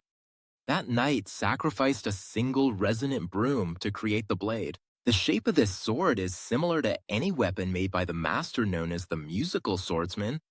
The blacksmith was surprised that Damien chose it, even though he knew what the unique resonant steel was. Unlike common rare metals that increase mana, unique sonorous steel has a special temperament that repels mana and causes surges. The knight who commissioned it called this sword the Sword of a Thousand Lie. A lie is a unit of distance, equivalent today to 500 meters. Then, a young woman dressed as a maid approached them. Make sure Damien finds a weapon to his liking. Her name is Rebecca, and she serves Lady Chelsea. Her lady has requested a meeting with Damien, asking if he would be willing to spare her some of his time. Our hero isn't sure he has anything to discuss with her, but the maid kept trying to persuade and reassure him. Although Rebecca spoke without getting to the point, Damien wanted to make sure of something, so he decided to agree. He asked the maid to take him to her mistress. They arrived at a restaurant run by Lady Chelsea herself. Reservations are required, and only those in the know can visit. Today, the restaurant is completely empty, so Damien can visit. She accompanied him to the door and stopped, telling him that Chelsea was waiting for him inside. He looked inside, wondering what she would offer him. But then he caught a familiar scent. The girl served wine, saying that our hero had arrived a little late. After that, she asked him to sit down quickly and be more patient. Why don't they chat while they wait for the food? Damien didn't agree because he doesn't like to waste time. If that's the case, then he has no other choice. Chelsea has just one request. She wants our hero to give up his position as representative. Considering that if Guillermo wields his axe, then someone like Damien is nothing in comparison. She said she was asking this because she wanted to preserve his strength while he prepared for the duel with the Marquise's family. After all, it would be really unpleasant if our hero got hurt because of a pointless fight. If Damien agrees, Lady Chelsea will grant all his wishes, but she doesn't know what it is that he wants. To her, it seems obvious that the town's aristocrats want money, fame, and things like that. She judges others without thinking, and with quite a bit of arrogance. The Duke might be able to offer more, but she thinks it's better to win over the future Duchess's goodwill ahead of time. Looking at the hourglass, she ends her speech. As soon as the last grain of sand fell, Lady Chelsea ordered Damien to go see his father and resign from his position. Our hero smiled mischievously and refused. Lady Chelsea wasn't expecting this at all, because things weren't supposed to turn out this way. She was surprised that Damien wasn't affected by the charming scent. A charming scent, a kind of dark magic, inspiring false affection to manipulate people. Damien, who retained knowledge of dark magic from his past life, sensed it the moment he entered the room. Usually, this concentration is enough to turn anyone into a slave within an hour. But Damien's greedy power absorbed it completely, though he decided to play along and find out what had gone wrong. Lady Chelsea immediately started making excuses and searching for words to get herself out of trouble. Without needing her help, Damien turned around and left, saying that she couldn't fulfill his wishes. She wondered what kind of impossible wish that was, and our hero replied that it was happiness for his family. He asked them to tell Guillermo to prepare well for the duel. Family must be very important to our hero. Then Lady Chelsea had another idea. If Damien doesn't refuse, she'll send people to go see them, which would completely destroy the hacks in Viscounty. Our hero was enraged when he heard those words, and Lady Chelsea never imagined that a noble from the people would dare raise a hand against her. The knights immediately came running when they heard the noise, and when they opened the door, this is what they saw. They immediately rushed to defend the future Duchess, but Damien let her go and turned his attention to them. He barely made a small cut on the knights' necks, not killing them, but showing his superiority. As he left, he said the wound wasn't deep, but to apply a potion so they wouldn't die. He feels an irresistible urge to slit Lady Chelsea's throat right then and there, but he holds himself back. That would be too merciful a punishment for her. However, she won't forget what happened tonight, and very soon she'll face terrible consequences. The girl remains seated, horrified by what had happened. Her knights die kneeling, bleeding out. Rebecca hurried into the room. She ran to Lady Chelsea to see if she was all right. That bastard had dared to humiliate her, and she swore she would kill Damien. She quickly called Mustang Fury to come into the room. The man arrived as soon as she called him. Lady Chelsea demanded an explanation for why Damien hadn't been affected by the enchanting scent. This left her in a terrible situation. Sir Guillermo went to the tavern because he needed to blow off steam after what had happened during the day. The duel is tomorrow and this psychopath is drinking. But despite this, Mustang is confident he can win because Guillermo is Yulan's masterpiece. His organization is working with Chelsea to help them take control of the duchy, and if Mustang doesn't keep his word, she'll take him out first. They discussed everything by the window. We just didn't expect there could be extra ears in an apartment like that. After this, our hero and Victor went back to the forge. Damien never thought they'd run into Yulin here with these damn dark wizards. As expected, Chelsea Gold Pixie is connected to them. This means that the energy he felt coming from Guillermo is also dark magic. Instead of looking for the Duke and explaining the situation, it would probably be better to just show him everything. And now the time has come for the duel between Guillermo and Damien to begin. Pavel and his brothers stand by, wondering who will win. Given his reputation, there's no doubt they'd mention Guillermo. Then they'd be free from this demonic Damien. They still hold a grudge over the beatings they took under the pretense of training, certain that our hero enjoyed every minute of it. Pavel supported his brother's wish for Damien to lose, but deep down he actually wanted him to win. And Ernst is watching closely. Being from Chelsea, he also wants our hero to lose. Guillermo is very confident in himself. He's surprised that Damien hasn't run away before the fight, which actually impresses him, but our hero completely ignores the enemy's provocations and stays calm. The Duke arrived a little late and announced that, just as promised, the winner would take the representative's place.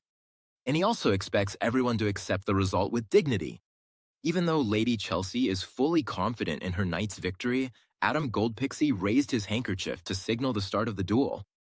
Guillermo immediately drew his weapon and stepped forward with determination. His intention is to show our hero why they call him a wild beast. As the axe was coming down toward Damien's head, he got ready to block the blow.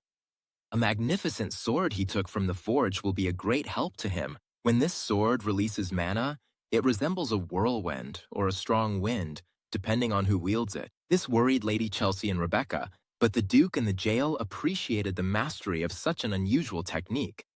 Guillermo is furious. He doesn't understand where our hero got those strange tricks from.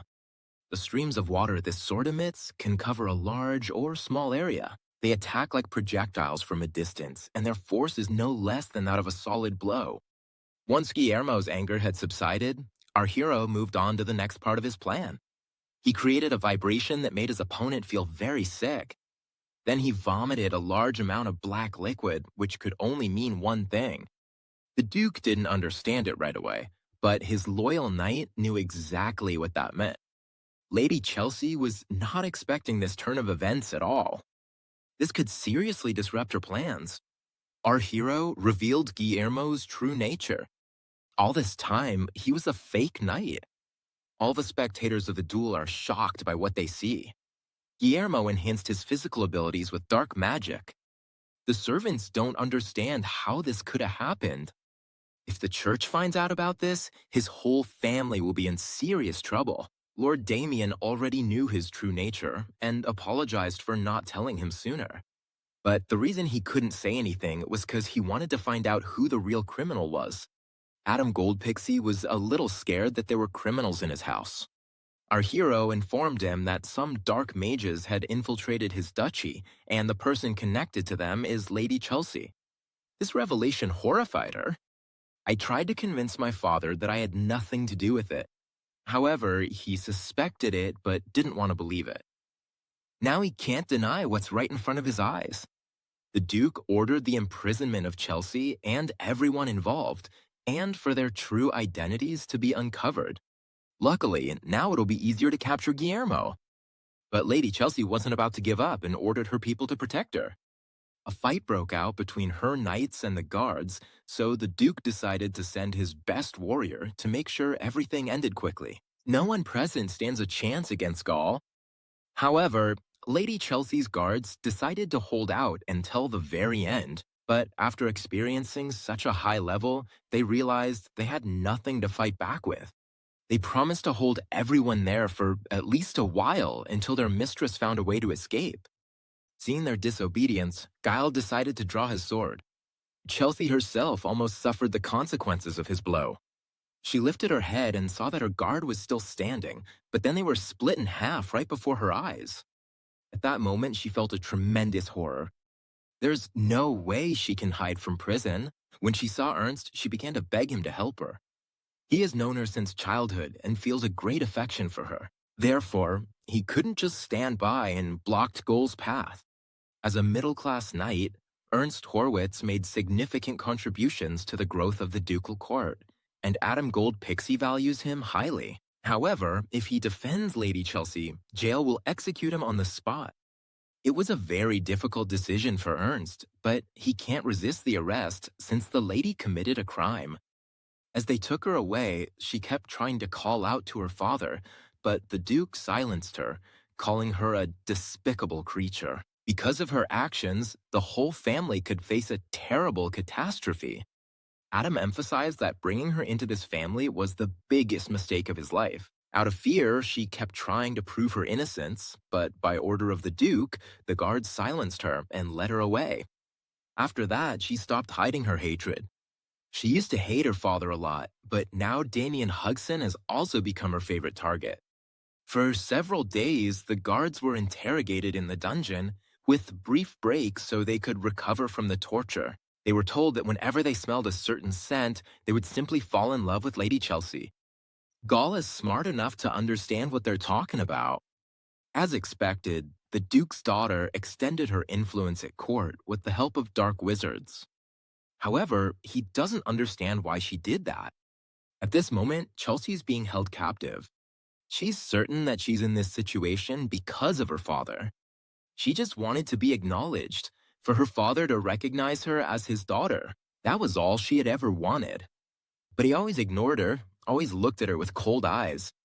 Because of this, she made a mistake and gained recognition with Yulin's help. After all, this organization had promised her what she wanted. However, because of the Duke's attitude, her desire for recognition turned into hatred and the wish to take her father's place. But she can't let things end like this. No matter how humiliated she is now, the main thing is just to survive and then find a way to move forward. Our hero, after exposing the traitors, never got involved in this story again in any other way. He continued training and preparing for the duel. On his way back, he ran into Victor. According to reports, the Duke was waiting for him in his office. When Damien approached him, he suggested they sit down and have some wine together.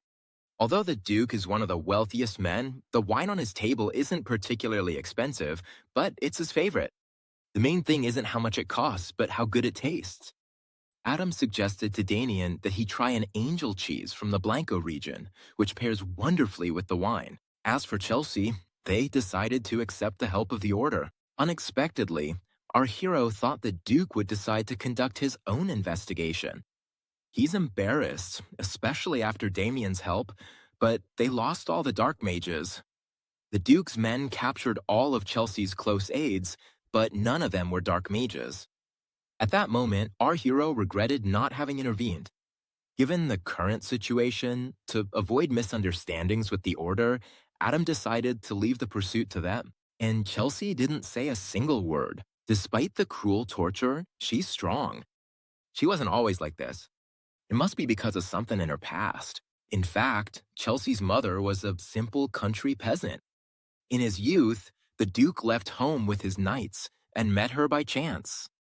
Shortly after, she became pregnant, and at first he himself didn't believe it could have been caused by a single mistake. Later, he felt ashamed that a commoner like her carried his blood. That's why the Duke threw him out when they came to see him. Some time passed after that incident. Adam wondered what had become of the child he had abandoned. He ordered his men to investigate, and they discovered that her mother had died of the plague, and the child survived alone. So he brought her to the duchy. Reflecting on it, he realizes that act was out of character for him. But maybe he did it because Chelsea is still his family. Maybe this is what Chelsea wanted, to have a real family. After reflecting on everything that happened, the Duke realizes that most likely his daughter did it to gain his approval. After all, she could have lived the normal life of an aristocrat. The Duke felt like he was drunk and getting very talkative. The butler ran to his office. Something terrible had happened. The butler reported that Lady Chelsea had hanged herself. The guards found her hanged in her cell, after which the Duke himself saw it. A few days later, Victor scolded his master for his behavior because he had asked Damien many times to separate his underwear when sending it to be washed. I couldn't care less about the person who asked to clean it all up. As he passed by the Duke's office, Damien saw him standing by the window. It's been 4 days since the death of Chelsea Goldpixie. Given the circumstances, her death was ruled a suicide. The interrogations of those connected to her were also concluded. Because she had put her family in danger, her grave was not worthy of a lady of noble birth and was arranged in a modest and undignified manner. It seemed that the danger looming over the house of the Duke of Goldpixie had passed, at least for the time being. However, Damien has heard about Yulin and thinks that nothing is truly over. Victor realized that his master wasn't listening to him at all, but our hero skillfully joined the conversation. This terrible pain also affected Ernst Howitz. He asked for permission and started drinking. One night, he was drunk and walking down the street from the bar when he sat down in an alley. He remembers how she wove that crown for her father and wanted him to like it. She asked him, but he didn't know. She had never received flowers. Her mother always told her that flowers have a magic that brings people joy. The flowers she used to weave this crown were blooming in the field. Probably, Dad'll also be happy to see them. Ernst is heartbroken and blames himself for the weakness that kept him from protecting his beloved. He regrets having laid down his arms and not fighting to the death. His drunken torment was interrupted by Rebecca, who seemed to have been looking for him for a long time. Still, how does she dare show her face when it was her fault that Lady Chelsea died? A dark and repulsive witch who conspires with demons. Ernst intended to kill her right there in that alley, to strangle her on the spot. But Rebecca begged him to listen to her for at least a minute and to help her avenge her mistress. The girl claimed that Lady Chelsea's death wasn't actually a suicide, even though the duchy said otherwise. Rebecca tricked Ernst by telling him that the lady had died from torture. When he heard this, Ernst was completely confused and then let go of her neck. However, to make such claims, you need to have irrefutable evidence. The lady wasn't so weak that she would take her own life. Also, according to those who took her body away, it showed signs of torture that no one could have endured. She was covered in wounds all over her body. They said anyone would have died from such injuries. Rebecca tries to show him that the Duke probably hid his shame and made her death look like a suicide. And it turned out to be easy because the Duke Ernst knows is definitely capable of doing that. It was true that Rebecca approached her with a purpose, but Chelsea treated her with affection, like a real sister. That's why she can't let it go so easily. She will take revenge on the ducal family for what they did to her, and for that, she needs Mr. Ernst's help. This whole conversation was meant to buy time until the charming scent took effect. That's all. Now, he has become Rebecca's obedient puppet. After receiving his first assignment, he set out to carry it out. Mustafa stepped out of the shadows, satisfied that everything had gone according to plan, since he had been worried about whether the perfume would work on someone from the middle class. Even the strong have weaknesses in their hearts, and when they have that weakness, it's easier for them to be seduced by charms. In Ernst Howitz's case, his weakness was Chelsea Goldpixie. Rebecca finds it funny that this idiot doesn't even know who really killed Chelsea. If I had known that Yulin planned her death, I would have gone crazy. Now they want to confront Damien Haxon instead of just sitting around doing nothing. However, they confirmed through a sect spy that he was the one who killed Agito. On top of that, he interfered in the important matter he had been entrusted with, which makes his actions even more unforgivable. They're sure that Damien still doesn't know who they really are. He doesn't know that he's come back from the future. Even in the Duke's house, they must believe they've disappeared and let their guard down. So Mustafa and Rebecca are going to take advantage of this opportunity and kill our hero no matter what it takes. During this time, he trains at Duke Adam Gold Pixie's house. Someone is trying to sneak up on him to attack. They can't manage to do it without being detected, even though you don't even need magic to spot them. The 3 wooden swords fell to the ground when Damien managed to leap to his feet. He was so fast that he got behind the enemy before they even realized it. Our hero has won again, and Pablo and his brothers suffered defeat after defeat, over and over. Every night, Damien beats them without explaining anything, and without giving them any chance to win. So far, the boys don't really understand why this is necessary. On top of that, our hero never forgets to loudly point out how pathetic they are. Their task was to sneak up and attack just once, but they couldn't even manage that. Pavel begs for today's training to end here because he's about to collapse. When he heard Damien say goodbye for the day, he let out a sigh of relief.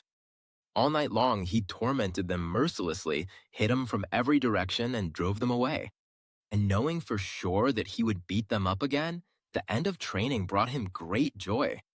The duel with the Marquise's house will take place in 2 days, so that's it for training. Damien asked them to use the 2 days they had left to reflect on what he had taught them.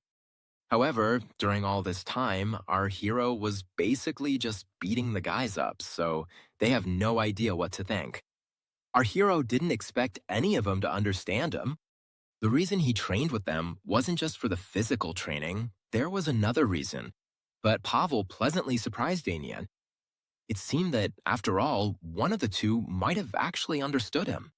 Our hero got so caught up in the excitement that now he's actually looking forward to this fight. A couple of days later, they ventured into the plains filled with deciduous trees. The Marquis and the Duke set up 2 camps very close to each other. Lion Blum arrived with a well-trained army, not just in terms of equipment, but their individual skills are also impressive. That idiot Lion Blum might not understand anything else, but he sure knows how to train his soldiers. A couple of days later, Duke Adam Gold Pixie arrived at the lush plains with his knights. He was a little late. Marquis Holland Lionblum had already set up camp and arrived with his well-trained army, not just in terms of equipment, but also in individual skills, which are impressive. That idiot Lionblum might not understand anything else, but he sure knows how to train his soldiers. An envoy from the Marquis has arrived. They're proposing a meeting of representatives before the duel. There's quite a commotion in the opposing team's camp. Holland is trying to wake up his eldest son. He's sleeping deeply, but they need to greet the Duke's family. Finally, Michael woke up. The Marquis even thought he had managed to wake him, but Michael complained that he was making too much noise while he was sleeping, and then went back to sleep. Holland tried to explain the importance of his role in this fight, and then he gave in. He was about to go take care of Damien himself, but as soon as he heard that name mentioned, Michael stood up. He's always sleeping, so he hadn't heard the news that Damien Haxon had been chosen as the Duke's representative. For some reason, this news inspired Michael so much that he even lost the urge to sleep. They arrived late to the meeting, even though they were the ones who had suggested it in the first place. The Duke considered this a lack of basic manners. But there's no reason to get upset about it. It seems that the relationship between Adam and Holland is hypocritical and tense. The Marquis greeted Lord Gaul. It had been a long time since they last saw each other. He constantly tries to win him over to his side, but the knight is loyal to his duke. After the Marquis took notice of Damien Hugson, he has a score to settle with him because our hero attacked his son and seriously wounded a valuable knight. No doubt he'll take revenge on him as soon as he gets the chance. However, being nearby, Holland feels a strange sense of unease. He can't believe that he, a high-ranking aristocrat, would feel any tension next to this nobody of low birth. Or maybe it's because of the potential he holds. Damien is probably even capable of matching Michael. The Marquise's own eldest son came out to meet him and looked at our hero with approval. He thought their fight would be interesting, and, overcome with impatience, immediately grabbed his weapon. But it's too soon for a fight. His father stopped him. He just had to wait a little longer before the official duel. In fact, Michael himself grabbed his weapon when he saw Damien without even realizing it. Gaul made a comment because he dared to draw his sword in front of His Grace the Duke. Threatening a noble with the sword is considered a serious crime. Holland tried to clear up the misunderstanding, but he himself understands that his son reacted involuntarily. It's almost like running into a wild animal. Adam Gold Pixie saw an opportunity in this situation, so this time he decided to forgive the Lionbloom family. This made the Marquis uncomfortable because that cunning old man would never give up so easily. In exchange for mercy, Adam wanted to add some additional conditions to the reward for the duel. Of course, these conditions would benefit him. Grit in his teeth, Holland accepted these conditions. However, it seemed they didn't suit him entirely, and he even got angry. At that moment, the greeting ended. The Marquis took his son and his people and returned to the camp. Adam made a good impression on our hero, and he skillfully took advantage of the moment to introduce his own conditions. However, the Duke didn't understand why Michael suddenly pointed his sword at Damien. Our hero pretended not to know, but the duel was going to be interesting. Thanks to his vast experience, he understands that at his age, he has already shown he has a sixth sense. On the way back, Holland asked his son why he had put the entire house at risk. He saw the look in Damien's eyes, who already knew that Michael was going to draw his sword, and yet he smiled calmly. He has never faced an opponent like him before. Our hero can truly fight him on equal footing. The Marquis saw how his son's eyes changed, bored from the lack of worthy opponents. Michael then realized that it was his fault they were in such an unpleasant situation. For now, there's nothing he can do about it. But to fix this, the Lionbloom family must win the duel. After a while, the knights from both families faced off against each other. The first match begins. The referee asks the participants to step into the center. Since this is the first duel, taking the initiative is very important. The Duke asked Damien for his opinion on who to send first, but Sebastian Vincenzo wanted to do it himself. After all, training knights for the duel is his responsibility, so he'd like to be the first to make a suggestion. Sebastian believes he's more qualified than Damien to recommend a suitable fighter. So our hero saw this middle-class knight who was training those fools. Just one look is enough to realize he doesn't trust Damien not to steal the credit. There's nothing to be done. It's better to accept that it's a good offer. Therefore, our hero gave Sebastian the right to choose a knight for the first duel. So then, from Duke Gold Pixie, the knight for the first duel, Fabian Vincenzo. His intention is to win this duel in spectacular fashion and regain his lordship's favor. The Duke has heard that Sir Vincenzo's son's talent is exceptional, so he expects him to win. From the Lionbloom family, the knight for the first duel, Roland. Fabian introduced himself to his opponent as a member of the Vincenzo Viscount family. Then he asked him to state his name. Roland responded without a last name, which means he's a commoner. This gave Fabian confidence in himself, and maybe even made him arrogant. After all, how could a mere commoner dare to challenge him? Someone who had mastered the secret techniques of the Vincenzo family. In this duel, a member of the Viscount's family decided to show the commoner his place and the difference in their social classes. Sir Fabian strikes the first blow, but the commoner dodges it effortlessly. What's more, Roland not only dodges the following attacks, but also parries them with ease. At the same time, he mocks everything Fabian had said earlier. Junior Vincenzo is crazy, but he's trying harder than the filthy commoner. But as soon as Roland drew his sword, the duel was over. Fabian only saw his hand fly off to the side. At first, there was way too much pathos, which will only make him feel even more embarrassed. Sebastian was horrified to see his son lose his arm. The difference between social classes is nonsense. Roland proved it to her. The Lionbloom family won the first duel, and Gold Pixie lost in disgrace. Fabian received first aid and was carried away on a stretcher, accompanied by Sebastian. Damien had already foreseen this outcome because, in his opinion, the son of Viscount Vincenzo was just too weak. And the Duke is very dissatisfied, although he doesn't blame Fabian since he had a formidable opponent. And the conversation was only about winning the battle.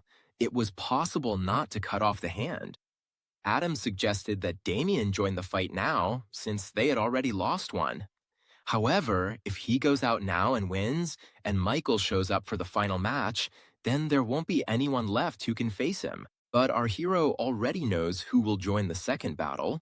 Damien informed Pavel that he was leaving. He just needs to remember to train with them, and then he'll definitely win. Since our hero recommends him, the Duke allows it. But he's not sure, because Pavel was never someone exceptional. But Damien asked him not to worry because he himself had given him special training precisely for this moment. And that's why I'm sure Pavel will definitely win. So from Gold Pixie, the knight for the second duel, Pavel Vermont. He went out because he had no other choice, but now he doesn't know what to do. Against him, from the Lionblum family, came Hui Celestian. He thought Damien would be his opponent, and because of that, he was very disappointed. Well, what can I do? I'll just have to finish the fight quickly and win. Pavel didn't even have time to think about his battle strategy, and the sword had almost reached his neck. However, he managed to skillfully block the attack and jump to dodge it. The enemy was thrown off by the surprise. He hadn't expected that weakling to be able to block his strike. The enemy turned out to be better than he had initially thought, although Pavel himself still doesn't understand what happened. Hui didn't waste any time and immediately launched another attack. But Pavel dodged his sword again. As a result of the impact and the way it spread across the ground, a thick cloud of dust rose up. It seemed like a good opportunity for Hui to attack unseen, but Pavel blocked his strike once again. It was an attack that came from a blind spot, but this weakling keeps blocking and dodging. Pavel's very surprised because he knows himself that he's not that amazing. However, he understood why Damien was so confident in his victory. After all, the combat fencing he used in his training was the signature style of the Lionblum house, the great lion sword art. After being repeatedly defeated by this style, Pavel's body instinctively learned to block, and now he could probably block strikes from this style even with his eyes closed. On top of that, Hui uses the same sword style but slower. So thanks to Damien, Pavel was able to reach a new level. Today, he has surpassed himself, and his sword will pierce the heavens. Pavel won the second duel and didn't even cut off anyone's limbs. The Duke is pleased, partly out of surprise. He didn't expect to see this. Just like Marquis Lionblum, he was one of the best low-ranking knights. Each of them scored a victory. Now they're tied. The next duel will show who won. Huey fell to his knees before Holland, begging him to kill him. But he's not angry. The knight did everything he could. It just turned out the other side was stronger. Besides, the Marquis is confident that victory is still his because the next fight will involve Michael, the genius. Holland ordered Huey to go back and rest. Although it's strange because he's at least 2 levels stronger than the knight from the ducal house, maybe even more. But during the fight, it seemed like all his attacks were predictable. The Great Lion Sword School is taught only in the Marquis's house, and information can't possibly leak out. Michael Lionblum trembles with anticipation. He had never felt such joy in his life. I found someone who is exactly like him. Therefore, without a doubt, he will win and bring victory to his father. The Marquis sent him, and he's genuinely happy that he can finally enjoy the fight. The first time Michael took fencing lessons from his father, he was so impressed that I felt completely overwhelmed by these emotions. He was full of anticipation, wondering how many powerful warriors there were in the world. However, as time went by, his expectations and interest quickly began to fade. Even when Michael fought against knights whose strength was wildly talked about, they actually turned out to be nothing special, and victory became something ordinary. In the end, Michael even threw down his sword. He was overcome with melancholy at the lack of worthy rivals. But today, Michael met our hero. Her gaze ignited a new spark in him. This is exactly what the bored genius was waiting for, an opponent of equal strength who can fight face to face. However, our hero does not consider Michael his equal. The Marquise's son was the first to launch an attack. All he wants is for Damien not to disappoint him. Michael's very fast. In an instant, he almost caught our hero. But Damien didn't fall behind. At the last moment, he dodged the blow and even managed to push his opponent's hand away. Right after, he landed a counterattack kick that sent Michael flying a considerable distance. He quickly closed the distance and kept attacking Damien, but his attack was easily blocked. As expected, Michael's eyes didn't deceive him. His opponent truly is the best. Michael used a destructive technique, like a giant wave. To block an attack like that, you have to be really strong. Of course, our hero managed to do it, but Michael was getting tired of Damien dodging his blows and still not drawing his sword. After asking our hero to keep him entertained a little longer, he immediately launched his next attack. Then, Damien reached for his sword. Convinced that Michael doesn't stand a chance, his sword will strike the enemy first. In this way, he not only pierced the enemy, but also his weapon. Michael's head was thrown high into the air, after which it collapsed to the ground behind our hero, and those wide-open eyes looked at him one last time, after which this world crumbled. Seeing all this, Michael fell to his knees. His father doesn't understand what he's doing or why he won't draw his sword, and Michael doesn't understand what's happening either. He was sure they had killed him. Standing in front of him, Damien asked why he was just sitting there. Michael no longer considers himself the same as our hero, and he doesn't understand what kind of illusion just happened. Even before the fight began, he admitted defeat, handing the final duel victory to Gold Pixie. That night, they threw a party so the participants could drink their fill and have a good time. There will be plenty of wine and meat for all the nights, because the more people at the celebration, the more fun it'll be. The people from Lion Bloom were also having a good time, which greatly irritated the Marquis. Since everything was settled, the Duke suggested forgetting about it all and just enjoying the holiday. He poured Holland some wine into a glass so he could drink with the others.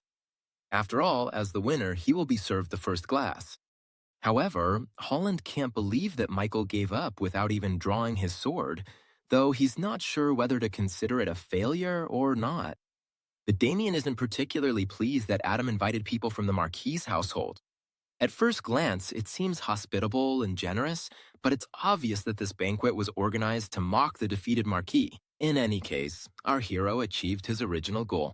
With that duel, he gave victory to the Duke's house and made Lion Bloom think twice before getting involved with the Haxan again. There's only one unresolved question left. Damien's thoughts were interrupted by Michael, who asked for permission to sit next to him. He was already a little drunk and started telling us how much he respected our hero. After all, Michael had thought his whole life that he would never meet anyone like himself. But Damien is even more remarkable. This surprises our hero, considering how he used to treat his younger brother. Michael shared that he himself didn't understand what had happened, but whatever it was, he felt it, even without having crossed the line. Michael possesses an extraordinary sense that surpasses that of humans. He fought against Damien in the mental space of his own consciousness. In this way, he was able to understand that before him stood a being superior to himself. His true magnitude can't be measured, and I experienced real fear. It was that instinct that saved his life, because in a real battle, losing an arm would have been the least of his problems. Michael wanted to become stronger again, but the world turned out to be much bigger than he thought.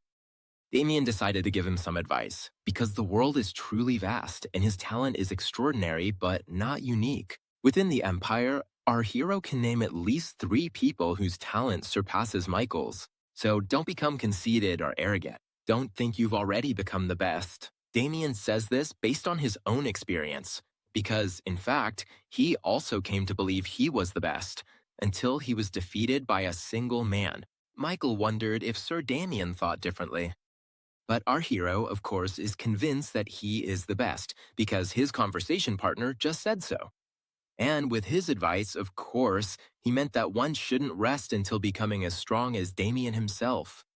Michael promised to remember these words. Adam Goldpixie realized that these guys became friends quickly. Friendship between young men is always wonderful. However, Damien is interested in knowing why the elders came to them. The conversation between the Count and the Marquis ended, so he went to look for them. Before the duel, they agreed that, as a reward for victory, they would have access to the Marquis's treasure. But Holland was stingy and didn't want to make a deal, so we had to negotiate another way. The Marquis can't forgive Damien for what he did to Erwin, but given the circumstances, he'll ignore it for now. Therefore, first of all, he would like to apologize to Damien Haxton for having sent knights to show off his military might. But even so, he can't open the treasure to an outsider, a half-hearted apology and a conveniently omitted question about Erwin. But as an apology and a reward for the fight, Holland decided to give something to Damien. This artifact, a ring imbued with spatial magic, was created in the White Tower and can store up to 100 kilograms. A spatial artifact is worth no less than a small castle. Our hero is annoyed because this differs from the original promise, but since it's such a valuable item, he can tolerate it. He quickly took it out of the box and thanked the Marquis. Additionally, the Marquis's house has many excellent weapons that Damien can choose from if necessary. It's a good offer because they're the best knightly family in the kingdom and undoubtedly possess many outstanding weapons. From his past life, our hero remembers an item that should now be in the Marquis's house. In that case, he asked for permission to make one more request. Damien asked him for a bow, which surprised Holland. After all, he doesn't understand why our hero needs it. And he needs it to hunt his younger brother. At that moment, Abel is sitting at home playing with a voodoo doll and suddenly feels uneasy. Afterwards, everyone went home and Damien was the first to arrive at the Gold Pixie estate.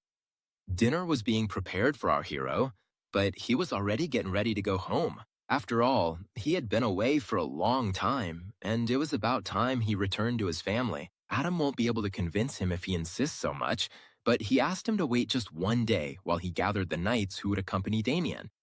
Even though our hero is strong, bandits could still attack him on the way back, and the Duke wants his return to be peaceful. Frankly, Damien doesn't need this at all, but it's probably better to accept their goodwill. He agreed to wait a day and thanked Duke Goldpixie. After a while, they'd set out on the journey back home, accompanied by knights. Victor is happy that they're finally coming home. He's also glad that the incident Damien was involved in has been resolved. Of course, he didn't mean it in a bad way. At first, traveling by carriage was very comfortable, but now walking isn't easy at all. Unlike some people who can ride horses, it's obvious that the little brat has put on a bit of weight since leaving the detention center, but he'll get back in shape as soon as he's home. The sun was about to set, so one of the knights suggested setting up camp. Our hero agreed and told him to go ahead. By the time the sun had completely set, they had already lit a campfire. The knights didn't sit with our hero. Instead, they stayed on guard. Victor prepared dinner for the young man and the others. He called the knights to join them for the meal, but they refused, saying they would eat separately later. Even though Victor kept trying to persuade them to eat with them, our hero remembered Pavel and his brother's farewell. These guys are way too clingy. Pavel thanked Lord Damien because thanks to him, he was able to reach a new level.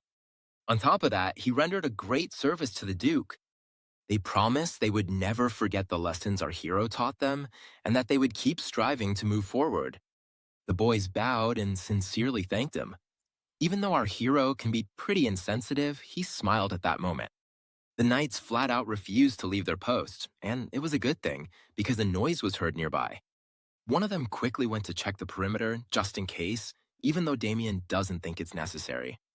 The very next moment, one of the knights was thrown against a tree and pinned to it with a spear. The spear was brought by dark magic. It seems that the members of Yuan are close-knit. The enemy didn't expect the Duke to send guards to accompany Damien, but these are just low-ranking knights. They won't be able to stop him. The enemy revealed his face, which greatly shocked the second escort.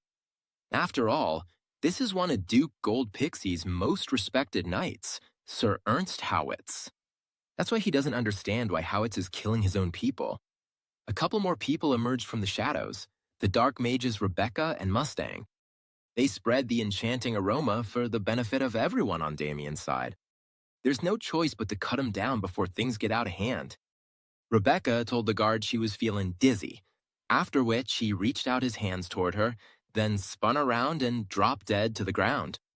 Although Damien was a low-ranking knight, he wasn't affected by the enchanting aroma, and the enemy assumed he had some special constitution.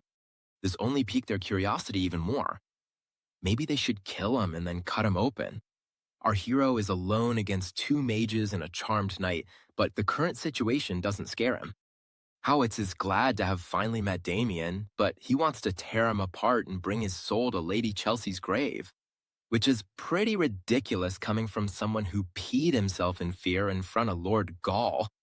Very soon, he starts blaming others for not having protected her. All that being said, our hero only made Howitz even angrier.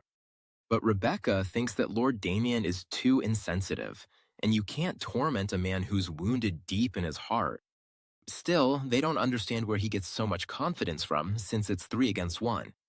Damien knows that standing before him are the dark wizards of Yulon in the leadership ranks, which amazes them. Our hero has a very sharp ear.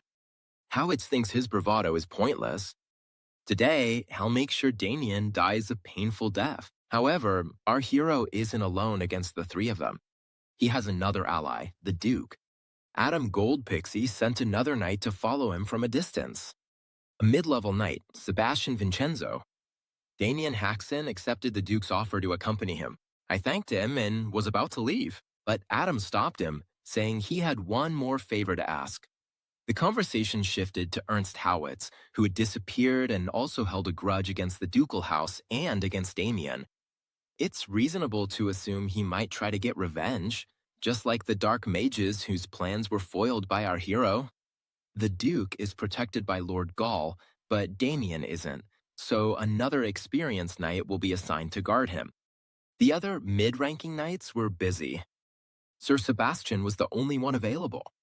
So Adam Goldpixie entrusted Damien's protection to him, and he accepted the task, ready to protect the hero even at the cost of his own life. But the Duke had previously assigned Sir Vincenzo another mission, to secretly follow Damien and protect him, because if he had been openly close to him, their enemies might never have revealed themselves. Although it was called security, in reality, it was a strategy to lure out the dark mages who were hiding. Howitz greeted Sir Sebastian. It had been a long time since they had seen each other. He said he had decided not to let anyone involved in Lady Chelsea's death live. And when they told Lady Chelsea that she had committed suicide, Howitz was furious because he no longer believed it. She was convinced that a woman like that would never commit suicide. He claims that Duke Goldpixis is to blame for her death and that she must have died as a result of the brutal interrogation. Howitz will not let her death go unavenged. He will kill Damien Hoxton and everyone who interrogated her. And in the end, it will be the Duke's turn. Sebastian can't believe he's talking about killing his lordship. He really has gone insane. But if he spares Damien Haxon, then Ernst will forgive him. What nerve for a worm like him to dare say he'll forgive none other than Sir Vincenzo. Just what you'd expect from a middle-class knight. But Ernst used to be weaker than Sebastian, and now he's in for a surprise. Everything changed, since Ernst became much stronger from that moment on. This fool turned to black magic to get his revenge. He went through the same enhancement process as Guillermo Blackra. In exchange for his life force, he received incredible amounts of mana and physical strength. Ernst's aura is overwhelmed, since he's already surpassed the level of the middle class. Sebastian was paralyzed, so his enemy assumed he was shocked and ready to surrender. Ernst's warnings should have been heeded. All he had to do was leave Damien Hoxton behind, and then Sebastian would have stayed alive. Ernst's attack destroys everything in its path. An incredibly powerful mana that's very hard to counter. On top of that, this attack has a very long range. This power is truly incredible, no doubt about it. However, Sebastian Vincenzo isn't as weak as Ernst thinks. He trains not only his aura, but also his physical abilities, which allows him to dodge skillfully. Such a simple attack won't affect him, but it's unknown how long he can keep this up. Sebastian asked our hero to leave that place and head to the Duke's estate to seek help. Damien obeyed and didn't forget to take Victor with him. But for Ernst and Yulin, killing Damien Haxon is more important than killing Sebastian, so they can't let him get away. Ernst immediately ran after our hero, but Sir Vincenzo stopped him. As long as he's alive, Howitt won't be able to carry out his plans. The two of them will fight here until one of them dies. Ernst got even angrier, and since Sebastian had brought it on himself, he would kill him. However, the knight couldn't stop all three of them, and Rebecca and Mustang managed to catch up to Damien. In their opinion, our hero should have escaped alone. It was foolish to think he'd be able to drag that fat man along with him. But they're the only fools here, because Damien never had any intention of running away. He only lured them here because he couldn't fight properly in front of Sir Vincenzo. Our hero plans to end this quickly, defeat the mages, and then save Vincenzo. For the dark mages, such arrogant behavior was quite a surprise. There are two of them, and they're powerful mages, while our hero plans to fight alone. Such insolence enraged Mustang, who told Rebecca to step aside so he could teach that stupid noble a lesson. Mustang stretched his arms out to the sides and began casting powerful spells. His entire body was covered in seals that started to glow. Mana spread out and transformed him into a huge, powerful monster. Mustang asked for permission to introduce himself formally. He is a member of Yulon Mustang Fury, and at his side is his second-in-command, Rebecca. Our hero expected to see an officer, but it turned out to be someone much more important than he thought. Judging by the way he transforms his body using dark magic, he must belong to the Frenzy faction. It's surprising that Damien knows those details, but if he does, he must also know how strong they are. Besides his impressive size, Mustang's speed is also top-notch. In an instant, he got behind Damien and landed a blow with tremendous force. Even though the enemy couldn't have imagined that our hero would be able to withstand it, that means the rumors weren't exaggerated. The Mustang doesn't just have enormous destructive power, it's also fast. If we judge solely by its physical abilities, it's at least above average. This monster can attack not only with its hands, but also with its numerous tentacles.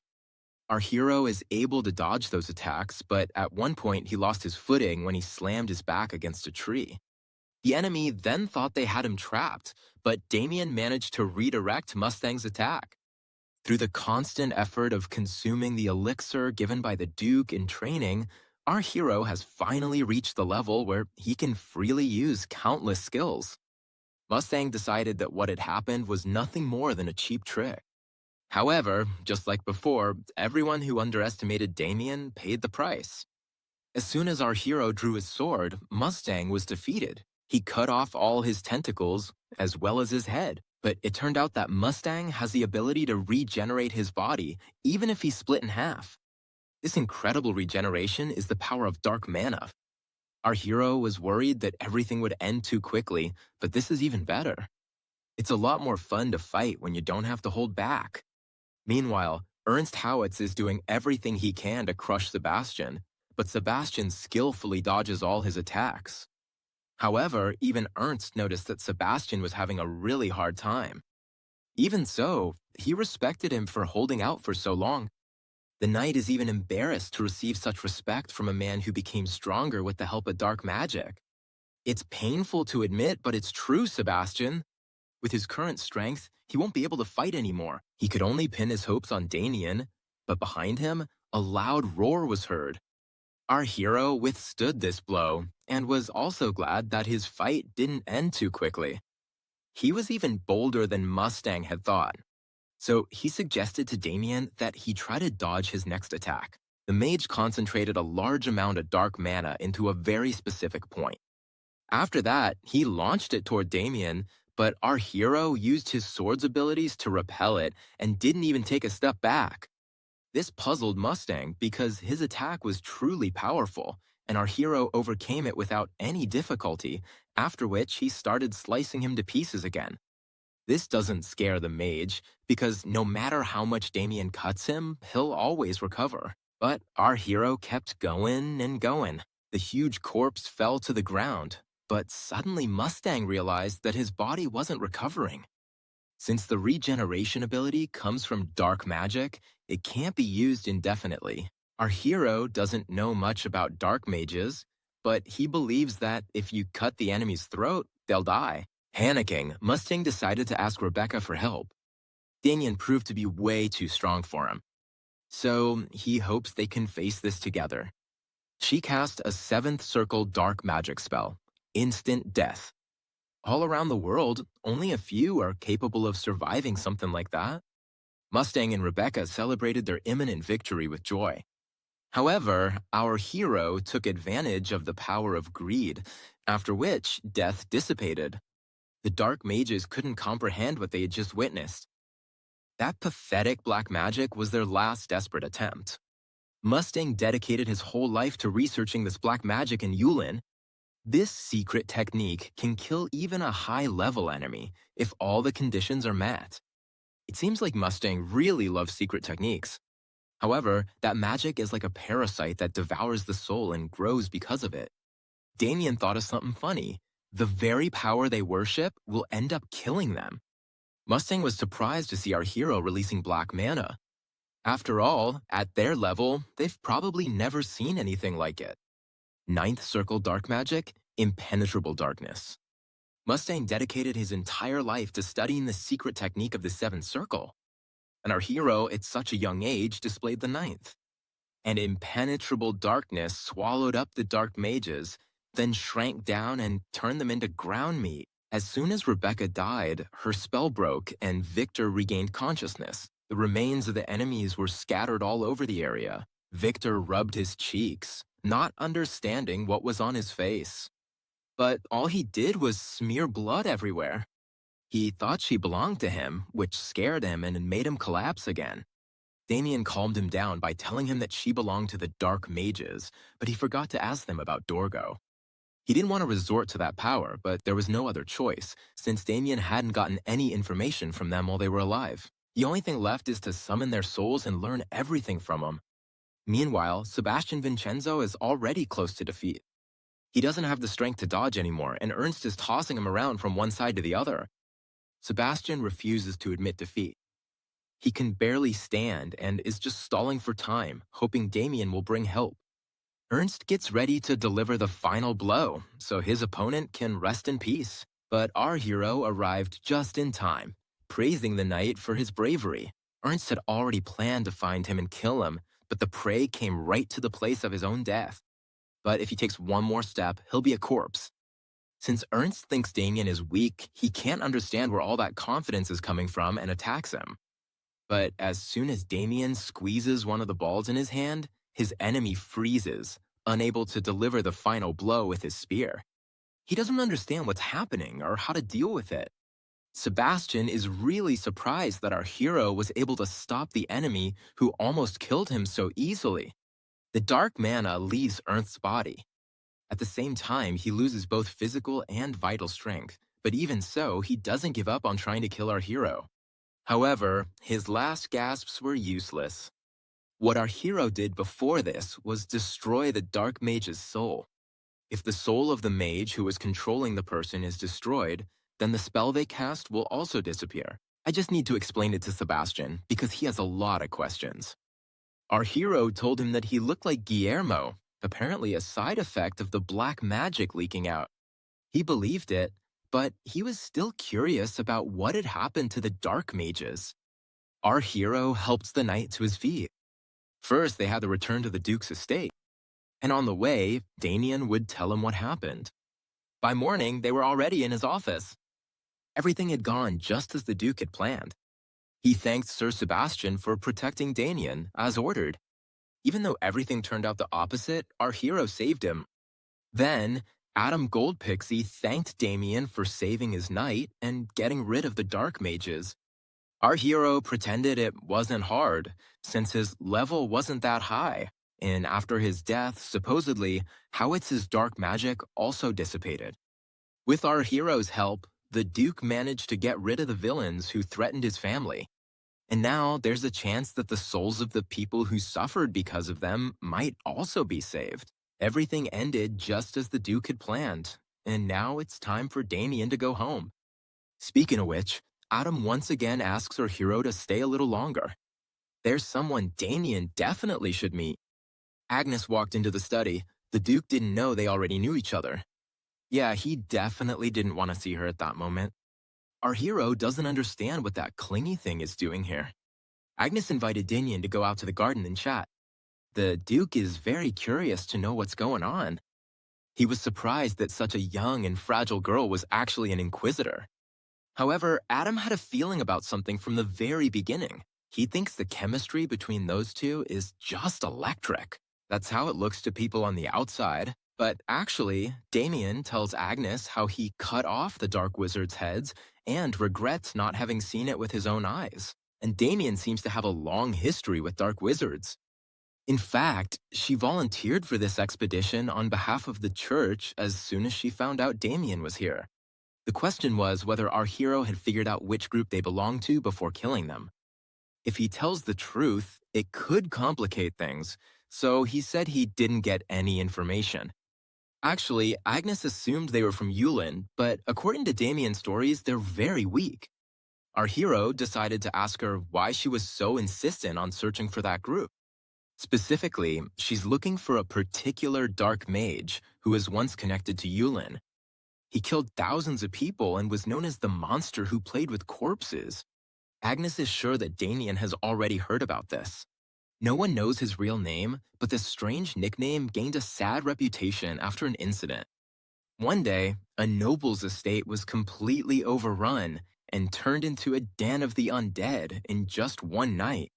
After the knights arrived and destroyed the creatures, they discovered something terrifying right in the center of the town square, a disgusting structure made entirely from the corpses and entrails of its residents. From top to bottom, it was written in blood, playing with corpses. This demon committed a massacre just to reveal her name to the world. Even now, the reason why she is after Yulin still isn't entirely clear to Damien. And besides, he feels something strange about her. Our hero can't tell Agnes, but he actually knows her real name. Damien met this lunatic when he was a Dark Knight. In the distant future, she will earn Dorgo's trust and rise to the rank of Legion Commander. Her army of undead will lead the charge, mercilessly wiping out millions of people. She will help make the Archlich's plans a reality. Agnes asked Damien to let her know if he ever learned anything about him. He promised to fulfill her request, but for now, that's all he can tell her. Therefore, if she doesn't mind, our hero would like to end the interrogation at this point. And Agnes, of course, lets him go. Of course, she knows the Duke is watching him from the bushes. Damien informed her that the interrogation was over and then asked for permission to return to his duties. He also agreed that there was no longer any reason to keep our hero. All that's left is to wish him to be more careful on his way back home. Meanwhile, at the Haxon estate, Lewis was outside when Abel came out to meet him. She disappeared suddenly, and his search led him to this place. If he stays like this, Damien won't come back any faster, so he might as well wait inside. But she's so worried about him that she can't sit still.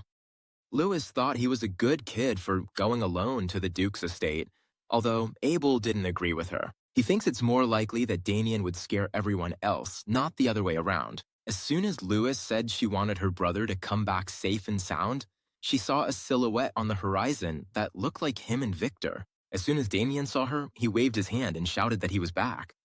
Finally, Louis waited for him. When the parents came out to greet their son, they couldn't believe their eyes.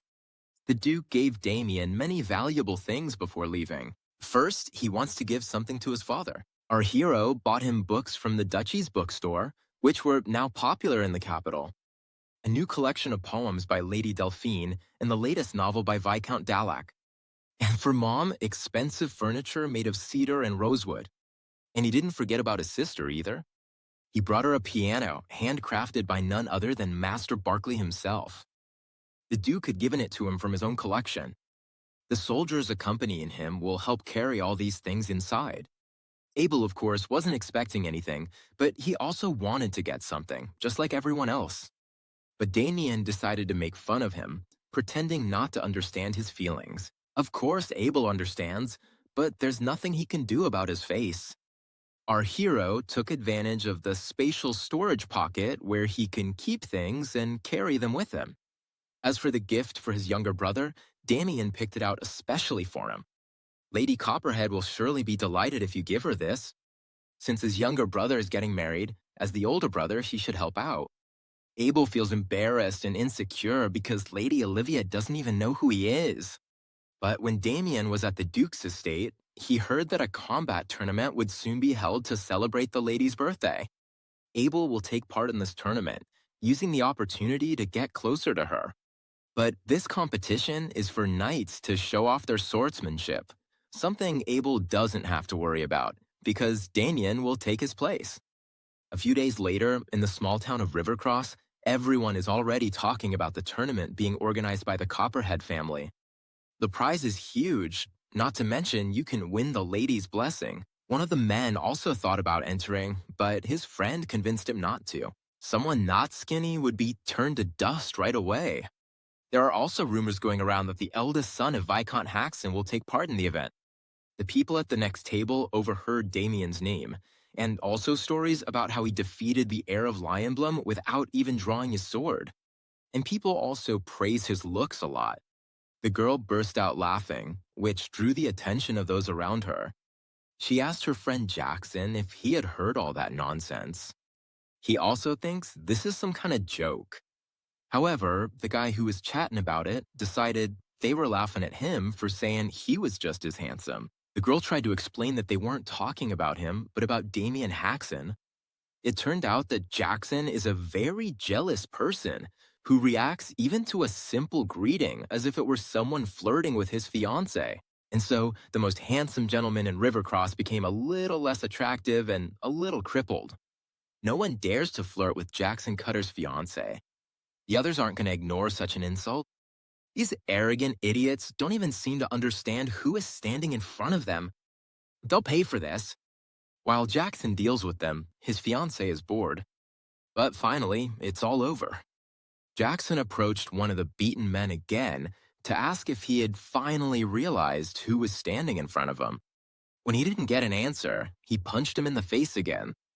He asked Sophia if she could believe that Damien Haxon was more famous than him. After all, Jackson Cutter holds the title of Ogre Slayer, but his strength is ranked as low class. Sophia is our hero's ex-fiancée, and she doesn't understand how Damien, a nobody, became a celebrity overnight. It's only been a few days since our hero came back home, but as sad as it is, his mother and sister are already saying goodbye to him again, and now to Abel as well. The boys told him not to worry and promised they would be careful on the road. My father approved, since it was a good opportunity for his house to prove its worth, but he was still worried. If Paul had known that his youngest son was in love with the lady of the Copperhead house, he would have proposed an alliance to them sooner. In any case, may their victory be a great outcome. But most importantly, may they return home safe and sound. Paul asked Abel not to forget his instructions. He told him not to worry, but Damien didn't understand what they were talking about. It's time to finish the instructions and send the sons off outside the courtyard, wishing them a good journey. After a while, their carriage entered the outskirts of the Copperhead estate. A typical situation between brothers. They've gone several hours without saying a word. They've never spent time alone together, so Victor has no idea what to say. But if this kept up, he would die of embarrassment. So he decided to break the silence by asking Abel about the moment he fell in love. Now that Victor mentioned it, Damien realized that in his past life he simply knew that Abel loved that lady, but he had never heard the reason why. It's time to tell you that our hero has prepared a gift and has traveled all the way here to help Abel. We can share it with you. He agreed because Damien insists that his story began 4 years ago. After that, Abel accompanied his father to a reception with the Western nobility. Lady Olivia Copperhead was also present. She was wearing a green dress that matched her brown hair perfectly. The boys concluded that he had fallen in love with her just because she was pretty. Whatever their relationship was, it was obvious that both of them had been in love in a past life. But then the Count rejected Abel's marriage proposal, and not only refused, but openly insulted the Haxon family, calling them unworthy. After that, he spent his whole life alone and died never having married, and was killed by the Death Knight, his own older brother. If our hero remembers correctly, Abel remained a virgin his whole life, and this time he won't let that happen again. His gaze was so intense that his younger brother felt extremely uncomfortable, but he managed it. And 3 days later, they arrived at the Copperhead estate. His family must have spent a lot of money to throw a party for the whole town. Also, random passersby aren't allowed in. There's someone at the entrance checking that visitors are on a list. When he heard they were from the Haxon family, the man immediately changed his tone. He apologized for being abrupt. He's Connor, the head butler of the Copperhead household. There were a lot of people, and everyone needed to be watched, so he offered to take them to a place where they could stay temporarily. They'll be in a very spacious room, and if they need anything, they can call the butler. The Count seems to be a very generous man, since he put them up so comfortably. Even Victor will have a separate room. The Chester Copperhead Damien knew wasn't so considerate. Most likely, he was trying to win their favor, since his reputation had grown. Our hero decided to take a walk outside, but Abel said he would go with him, just as he had promised his father. Paul told his youngest son that if he saw Damien about to cause trouble, he should stop him. As soon as our hero left the shop, he immediately ran into Sophia. He gave her a slight push, and the girl made a whole scene out of it. Her fiancé hurried over to find out what had happened. He grabbed Damien by the collar and told him to watch where he was going. Suddenly, he realized that Damien Haxon was standing right in front of him. Sophia felt uncomfortable, because out of all the people she could have run into, it had to be him. She stood up and greeted Damien. It had been a long time since they had seen each other. However, our hero didn't recognize them, so he decided to just ask directly who they were. Sophia felt offended by this because she was his ex-fiancée and decided he was just pretending. Damien firmly grabbed Jackson by the hands and suggested they talk calmly after he had calmed down. Abel and Victor went out to check if everything was okay. They didn't expect to see Sophia there. Damien asked Abel if he knew that girl. He told him that she was his ex-fiancée. After this, our hero finally remembered who was in front of him, and their faces suddenly became quite familiar. Once upon a time, in his first life, Sophia left Damien, and he begged her to talk to him. Then Jackson came out and stood by her side, and both of them mocked our hero. Damien couldn't believe that she had decided to break off the engagement on her own. At first, Sophia didn't want to marry him. She didn't have any other choice since her grandparents decided everything, but that's all in the past now. Besides, it doesn't make any sense because she's Sophia Russell, and an heir as useless as him from such a minor house can't stand up to her. Jackson let him leave peacefully for Sophia's sake, but told him not to dare show his face before them again. He couldn't bear such humiliation and abandonment. So, just like he used to do back then, he lunged at Jackson with his fists. But even though he was always getting into fights, he didn't have the strength he has now. Jackson gave him a good beating and threw him to the ground, into the mud. Supposedly, he tried to show our hero some mercy. Well, in his opinion, Damien doesn't even know his place. A useless bastard from a miserable family, and Sophia watched everything from above, without saying a word.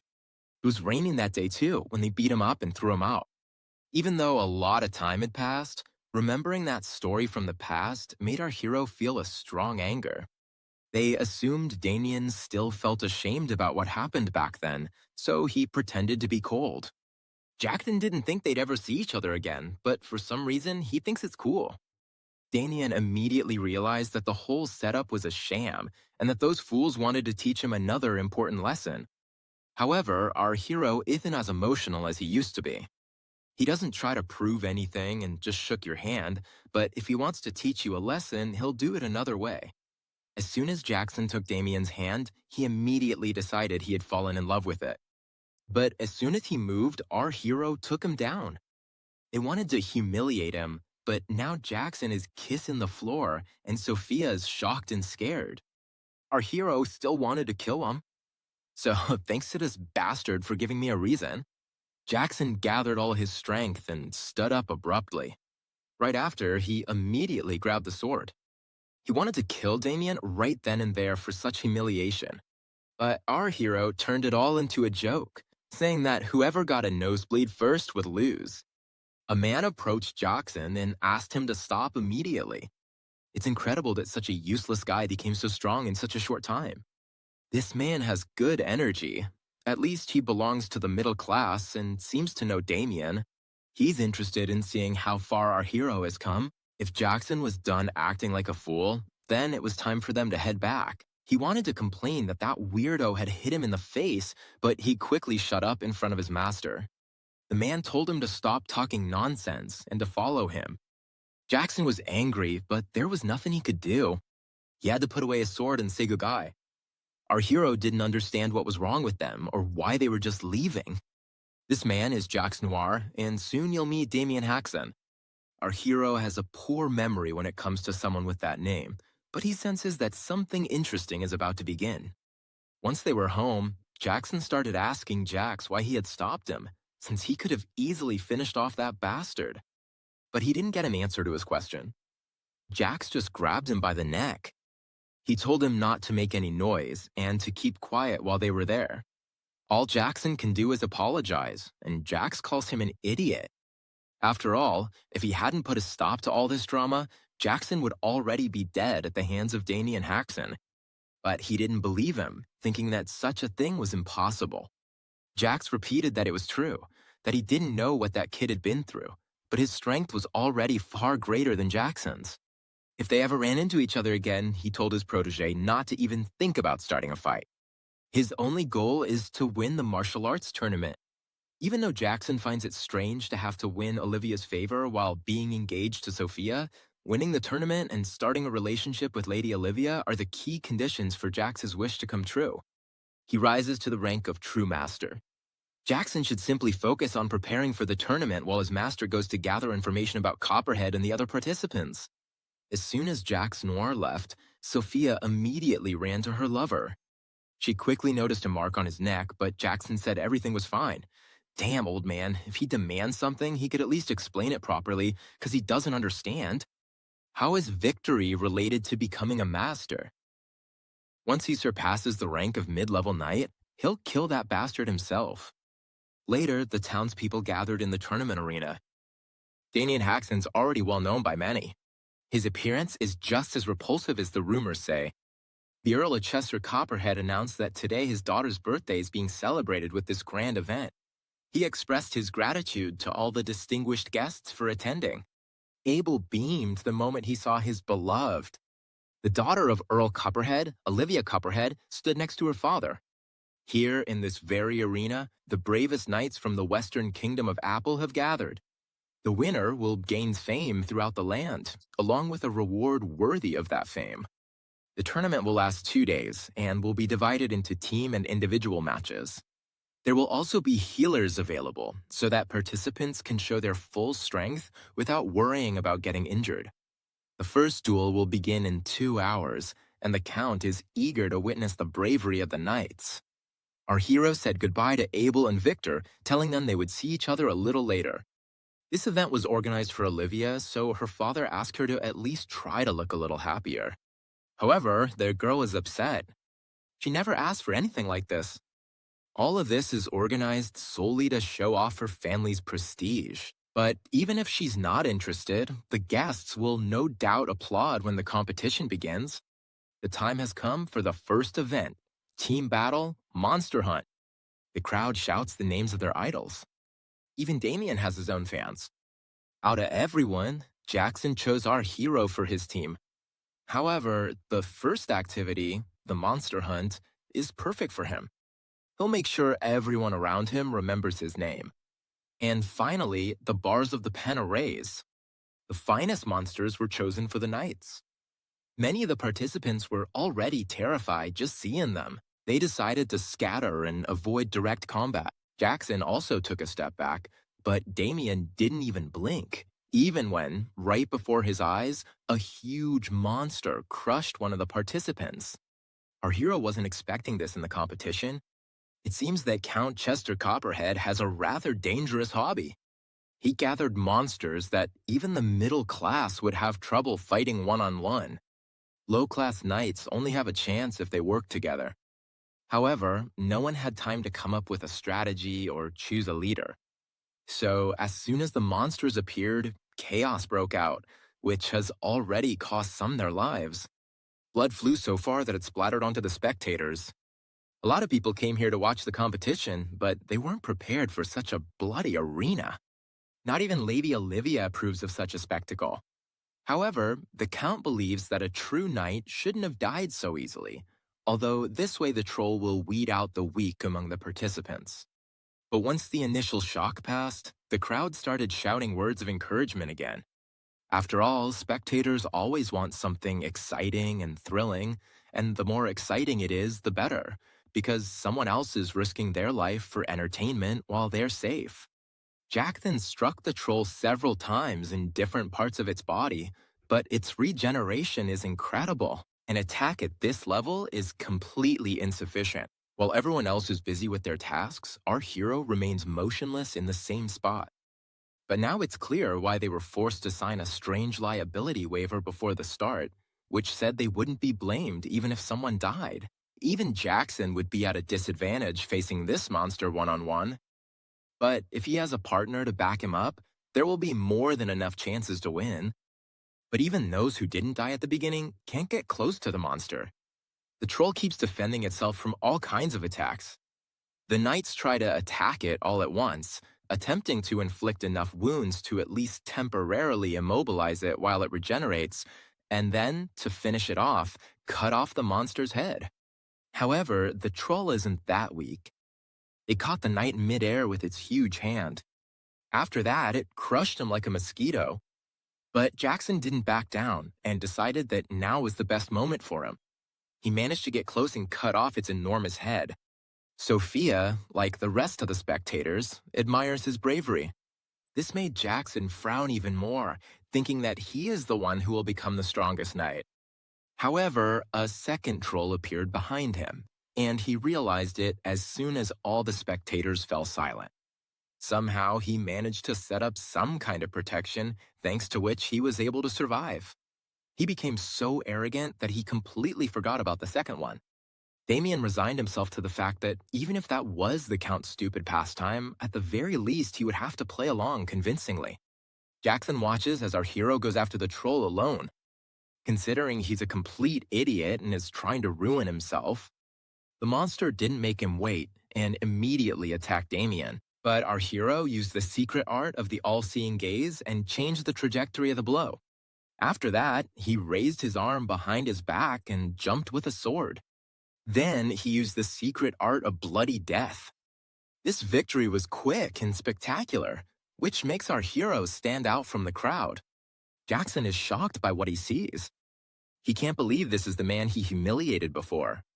Abel started shouting his older brother's name at the top of his lungs, and people who didn't know him before also began to cheer for him. The Count also admired his skills and was convinced that his reputation was not exaggerated at all. Our hero easily took care of the troll and put the sword away in his spatial pocket. This drew the audience's attention, confirmed his reputation, and also amazed Jackson. After the first phase was completed, a banquet was held at the Cooperhead estate. All the girls' eyes were fixed on our hero, as well as on his younger brother. In their opinion, they look even more attractive up close. Abel is surprised that Damien managed to prepare such luxurious clothes. He bought them in advance at a famous clothing store, Moonlight Wave, in Landwork. According to the girls, Damien looks manly and will be their favorite now and forever. Jackson is furious. He can't listen to this nonsense calmly anymore. It irritates him that everyone recognizes this loser except for him. He wanted his fiancée to understand him, but it seemed like she admired Damien too. Sophia doesn't understand how she hadn't noticed before how handsome our hero is. Count Cooperhead entered the hall accompanied by his daughter, Lady Olivia. He thanked all the knights and guests who attended the tournament, held in honor of his daughter's birthday. The bravery and indomitable spirit of the young knights inspired him greatly for the first time in a long while. He hopes that tomorrow's final will be just as perfect. And now he will announce the prize that the winner will receive. The Count put his hand into the fire and asked everyone to watch very closely. People were frightened when they saw that, but everything was fine. The Count extended his hand and showed everyone that it was perfectly unharmed, all thanks to the power of the treasure he held in his fist. Our hero recognized it. Just as he suspected, it was really there, at the heart of the spirit. This treasure protects its owner from flames and also keeps their body temperature steady. Even for wizards, its origin remains a mystery. But one thing is certain, its value is incredible. The winner will receive it as a prize. The audience is excited. Damien can't believe they're using the spirit heart as a cheap prize in the tournament. Clearly, they don't know its true worth. At first, our hero wasn't interested in the prize, but now it's very tempting. Count Chester Cooperhead hopes all his guests enjoy today's banquet. A guy in the crowd, Franz from House Nyssen, approached him. In honor of the young lady's birthday, he prepared a modest gift for her. They're cosmetics created by alchemists from the sword school using spirit powder. Honestly, it's a humble gift for his family. Another guy, Charlie from House Sion, came over to him. He also prepared a gift for Olivia, a necklace made of 7-colored crystal, which is said to be a rare gem that appears only once when 100 golems are destroyed. In fact, the Cooperhead vault was full of them, but the Count still thanked them for the gifts and asked them to hand them over to the butler. As expected, the competition to win the young lady's attention had already begun. However, a Count that wealthy couldn't be impressed by ordinary gifts, and Jackson also decided to seize the opportunity. He hoped Chester had heard of his reputation, but no one had ever heard of him. Jackson pulled a vial of condensed life force elixir out of his pocket. Just a single drop was enough to keep you going all day without feeling tired. This was the valuable elixir that his master had told him to give to the Count. Aiming for the Count instead of the young lady was a smart decision. A man that wealthy really liked this gift. Very soon, it'll be Damien and Abel's turn. Jackson said his goodbyes, satisfied with himself and thinking that everything had gone perfectly. The attempt was good, but our hero still believes he didn't manage to win the young lady's affection. When Damien approached the Count, he greeted him cheerfully. After all, our hero's achievements today were truly impressive. He noticed that Olivia showed no interest in the banquet held in her honor. Her tastes are quite complex, but Abel shouldn't worry. When she sees his gift, even this woman will react. And the Count himself is curious to know what kind of gift a man of such stature could offer Olivia. Damien used his ring, and the Count was surprised that he had a spatial magic tool. When our hero took out his bow, Olivia finally lifted her bored gaze, and when he fully revealed it, she even stood up from her seat. This gift turned out to be the most interesting of all the ones given before.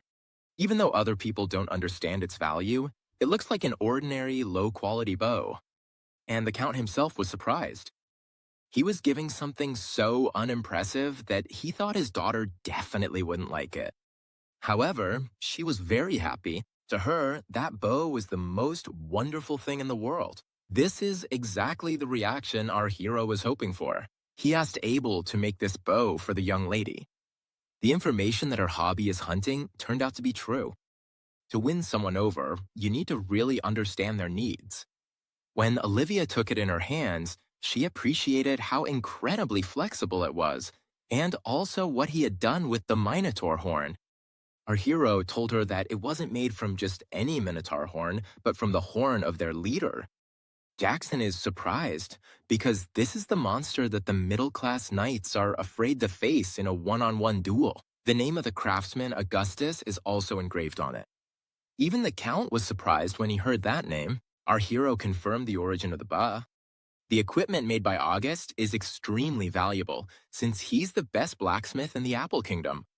Once, a shield he made himself was sold at auction for an outrageous price. The Count never imagined he would receive such a valuable gift in his life, but Olivia reassured him a bit by reminding him that the gift actually belonged to her. However, Damien realized that the gift wasn't really his and that he should thank someone else. He praised his younger brother, singing his praises for going through so much to get this for the lady. Olivia decided to ask him how he managed to get something so valuable. The Count allowed his daughter to speak with Abel. He himself was interested, but he would find out about it later from Olivia. Our hero's name was Abel because he stood tall like a pillar of enthusiasm. He can't miss this great opportunity. No matter how nervous he was, he managed to tell Olivia how happy he was to meet her. The hero of the night is Abel, so Damien is out of the running. Seeing this, Jax Noir realizes that his plan and Jackson's didn't work. He expected Damien to be pretty strong, but he didn't think he was competent enough to win the affection of both the Count and his daughter. He can't let this go on, because if things keep going this way, the Jackson brothers will win both the tournament and the Count's daughter. He asked Jackson to follow him, and Sophia stayed behind waiting for them in the banquet hall. Our hero watched them leave, and I immediately realized those two were up to something. The next day, Damien and his companions were strolling around the area. During all that time, our hero kept glancing discreetly at his younger brother, which made him feel uncomfortable. Yesterday, Damien noticed how easily Abel communicated and the good rapport between him and Lady Olivia, after which he left, saying he expected good news from Abel as soon as possible. And Victor wished his master good luck in the upcoming battle.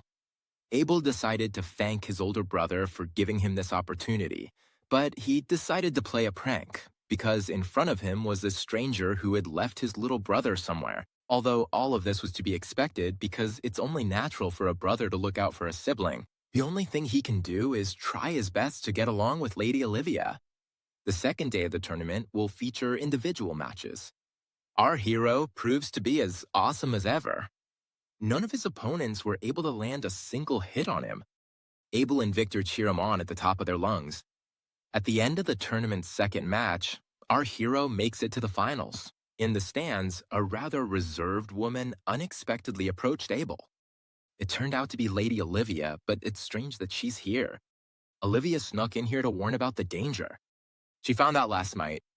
The girl couldn't sleep until late, so she left her room to take a walk. After a pleasant conversation with Abel, she was excited and thinking about how to meet him again. Then the maid said that the Count was calling for her. Her father gave her some very unpleasant news. By his order, she's obligated to marry Sir Jackson Cutter. Of course, Olivia isn't happy about this because she doesn't even know that person. Jackson was irritated. Jax told her to follow him, so she hurried, but she didn't know what the next plans were. His beloved Sophia is waiting for him, and Olivia doesn't understand how such a decision could be made without her. However, the Count advised her not to fool herself since she was the eldest daughter of such a noble family. Therefore, marriage is not something she can decide on her own. It's a matter that falls to her father as the head of the family.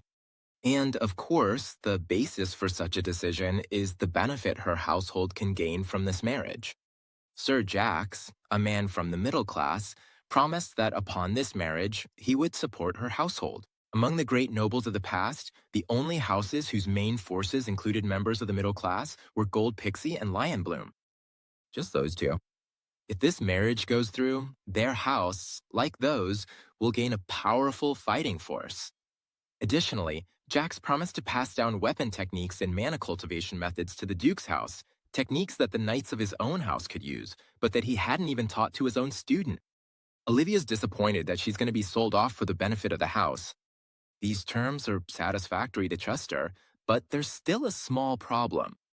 Jackson is a completely unknown knight. So Jax asked them not to worry, since his student would win tomorrow's fight, but Graf pointed out that Damien Jackson is also participating, so winning won't be that easy.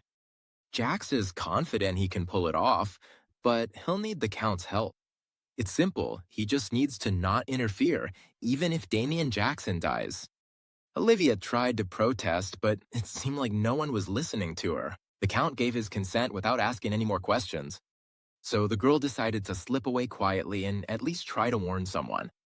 She feels guilty for not being able to stop her father. Abel and Victor are horrified and suggest running away immediately. Our hero thought Jax was just making a bad impression, but he never expected him to do something like this. And Count Cooperhead is acting exactly the same as he did in his previous life. He'll do anything if it benefits his house. Abel got scared when he heard that Damien wasn't going to run away because he thought a middle-class knight was strong, even for his older brother. But our hero reassured him and said he had already thought about how to proceed. First, we have to finish the current fight. Then, Damien headed to the arena to join the other tournament participants. Everyone was looking at him with apprehension since he was their main enemy. The drums echoed, drawing the crowd's attention. The finale was about to begin, but the Count realized that his daughter was still missing. It's necessary to congratulate the knights who have made it to the final and explain the rules of the final battle. There will only be one winner. The last one standing will become the champion of this tournament. There are no other rules, so you can fight however you want. It was decided this way for Jackson's victory because it was the only way out. Victor is worried about the young man, but Abel trusts him and suggests that, for now, they should just watch. It's a no-holds-barred fight, and it clearly reeks of something shady. Of course, without even discussing it, the participants decided to team up against the strongest one, and Jacques Noir watches what's happening from the stands with satisfaction. As much as it pained Jackson to admit it, there was nothing he could do about it. And the others feel the same way. To survive in a fight like this, there's one main rule: take out the strongest first, specifically Damien Hoxon. The night before, after talking about marriage with Lady Olivia, on his way back, Jackson tried to figure out why his teacher was doing that. After all, he suggested it without even consulting his student. However, Jacques immediately clammed up. If Jackson had been smart enough, he wouldn't have had to make such an offer to the Count. Then there would be no need to waste his time and knowledge. But he doesn't want to obey because he already has Sophia. Jacques asked Jackson to leave her because now she was useless. The reason he allowed the student to date Sophia Russell was because he wanted to win the support of the Russell family. Thanks to this, Jacques was able to get the fencing manual he needed. He also received the elixir that Jackson would need to climb the social ladder. But the Russell family has nothing else to offer. The union with the Copperhead family isn't just about gaining support. Jacques is using this marriage to rule his own house, all to satisfy his lifelong desire. And it doesn't matter that Jackson truly loves Sophia. Jacques reminded him that she had left Damien simply because he wasn't good enough, which meant she could do it again. He reminded him of the moment when her ex-fiancé started to have a bit of success. Their relationship changed instantly. So you shouldn't take a girl like that seriously. Jacques handed a ring to Jackson. This ring will enhance something and help you win. He asked him to use it as he says and fight against Damien. When he loses his head and flies into a rage, pretend something unexpected happened and kill him. Jackson already feels aversion toward his mentor, but for now, he's decided to pretend to follow that scoundrel's orders. And at this moment, he himself wants to get rid of our hero.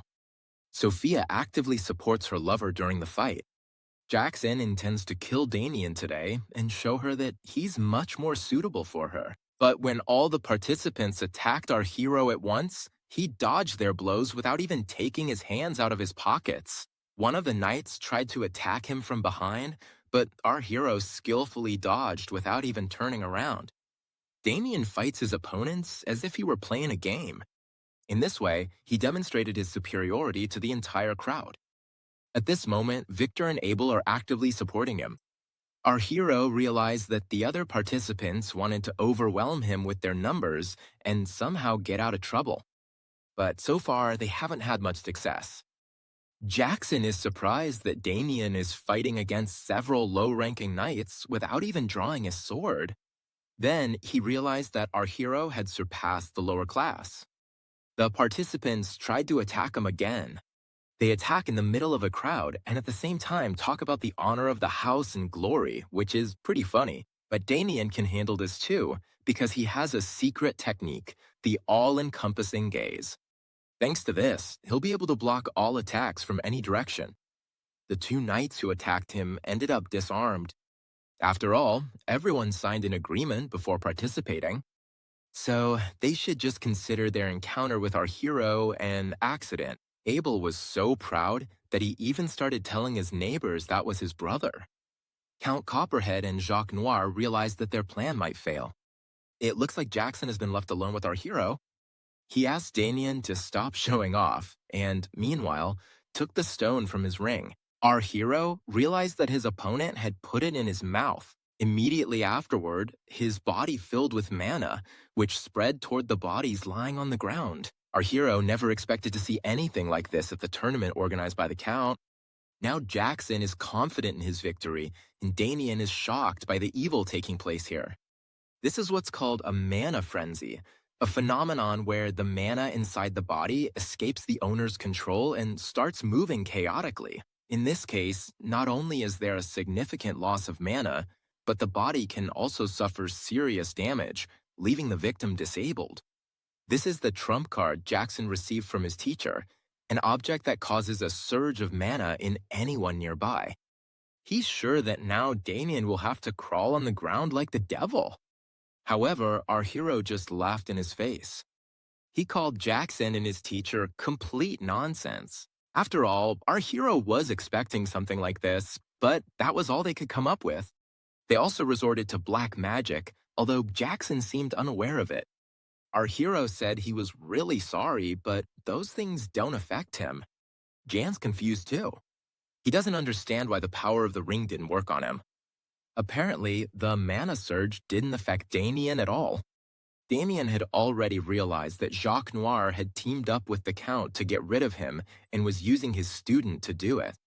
And if our hero takes advantage of this opportunity, he can send all those bastards straight to hell once and for all. While Damien was thinking, Jackson tried to attack him, but failed again. Our hero is just too good to lose to a low-ranking knight. Since things had gotten to this point, Jackson decided to kill Damien using his true power, but he forgot his place. Our hero finally struck, and then his opponent didn't stand a chance. Jackson had no way to counter an attack of that magnitude, and the spectators almost got caught up in it too. Jackson couldn't keep fighting and dropped to his knees, spitting out the substance. Black magic burst out of him with great force, after which he collapsed to the ground unconscious. Even the spectators already understood what was going on because the entire arena was filled with an ominous dark energy. It seems that even the Count himself didn't know what he had gotten into because he was surprised too. He needs to do something urgently because the crowd is getting more and more impatient. At this rate, rumors will soon reach the church. The Count ordered the fight to stop immediately and for everyone to be silent before the situation spread any further. And so far, everything is going according to plan for our hero. Even though the main rat is already trying to escape, the Count is furious. He trusted Jacques Noir, and yet he dared to disgrace him like that. There's no proof he was connected to him, so all he can do is pretend he doesn't know anything. However, just as he was about to get into the carriage, our hero called out to him. The Count was scared because apparently Damien already knew everything, but he kept denying it all. But since he decided to play dumb, our hero has no other choice. Damien quickly got rid of his guards. He didn't touch the Count, but he did scare him a little. After that, he asked the question again. Now he probably remembered what he should have said. Later, the Count found out that his daughter had told him all about his insidious plans. After he fed her and gave her a roof over her head, she still dared to betray him. Then, Damien brazenly put his feet up on the table right in front of him. After all, they had already talked about everything, and he couldn't blame Olivia for this. The church will soon arrive at the scene to investigate, and then they'll discover his alliance with Jacques to kill Damien. They also resorted to black magic, which is what the church hates most. And even if Damien stays silent, Jackson will reveal the whole truth, because the Inquisitor's torture is terrible. After our hero intimidated the Count, he immediately said that he had his own contacts in the church and that protecting him wouldn't be difficult. But all this won't happen just like that. Damien has his own conditions. First, the approval of his younger brother's relationship with Lady Olivia. And second, declare our hero the winner of the fighting tournament. Third, Olivia said, as compensation for this matter, pay 300 gold coins to the Viscountcy of Haxon. This wasn't Damien's plan, but it's a great idea. And finally, Olivia has one more suggestion, which, of course, irritates the Count since she's his daughter. She demanded that half of the territory be handed over within a year. He wanted to object since she wasn't the one who set the terms in the first place, but Olivia reminded him that she had witnessed everything that happened. The Count is furious because his daughter is trying to take advantage of the situation to scam her own father, but she intends to reclaim what's rightfully hers and leave behind this disgusting family that used her as a tool. Our hero didn't expect Olivia to go this far. She turned out to be more terrifying than he thought. If her father has no objections, then she considers him to be in full agreement. Basically, the Count doesn't really have any other choice. A few days later, it was time to hear the church's verdict. Our hero told his side of the story to Thomas, the second-rank paladin of the church, in which Count Copperhead is innocent. They had already received a confession from the criminal Jackson Cater, who stated that they conspired with the Count and tried to kill Damien. But the Count claimed it was all a lie, that he had only been told not to interfere with the outcome of the duel and had no idea what they were planning to do. Damien also added that Chester Copperhead himself approached him and warned him about the danger. If the Count had really wanted to kill him, he wouldn't have had any reason to do so. He said that after meeting them, he started to worry and secretly visited Damien, and that if he had known about the black magic, he would have stopped them himself. Our hero asked Sir Thomas to believe him and swore in God's name that neither the Count nor he had told a single lie. Given their good relationship, Paladin listened to Sir Damien's words. Our hero kept his promise. Now the Count must keep his, but at least he's glad to have survived. After all this, it was time to go home. Abel didn't think he would introduce Lady Olivia to his family so soon. Damien himself wanted everything to go well, but it was pretty painful to watch. Well, there were some tough moments, but our hero finally achieved his original goal. The church's investigation concluded in a week, determining that there were no other suspects besides Jackson and Jacques. The Count was completely cleared, but Olivia had already managed to get a lot out of him. That's why she preferred to leave with Abel instead of staying at her father's house. Abel received Olivia's love just as he wanted, and our hero got the grand prize for winning the tournament. The situation was awkward, so there was no award ceremony, but he still received it. The Count doesn't know the true value of this object, but Damien does. The spiritual heart is a coagulation of power that forms with an extremely low probability when a high-ranking spirit disappears. If our hero can melt it down and absorb it, it can grant him not only colossal magical power, but also the strength of the spirit itself. For the first time, Damien sees a heart that contains the ability of the fire spirit. Just by absorbing it, he'll be able to reach the level of his past life much faster. Jacques Noir is now a wanted man and blames Damien for everything that happened. He wants revenge. That's why he followed them to the end and waited for the right moment. At night, while everyone is asleep, is the best time to carry out insidious plans. It was at that moment that Jacques poked his nose out from the shadows. But as soon as he drew his sword, Damien called out to him. Our hero thought his head was going to fall off from the excitement. Jacques reacted quickly and launched a long-range attack, but he missed and only managed to knock down the branch Damien was sitting on. From the very beginning, he knew Jacques was following them, and also knew what his real objective was. Sportsmanship is on Damien's side. After all, he's the winner of this tournament. If Jacques' goal had been to arrange a marriage between Jackson Cutter and Lady Olivia, he wouldn't have been so obsessed with winning that bastard's hand. Even resorting to dangerous black magic, it's obvious that his original goal was the winner's reward.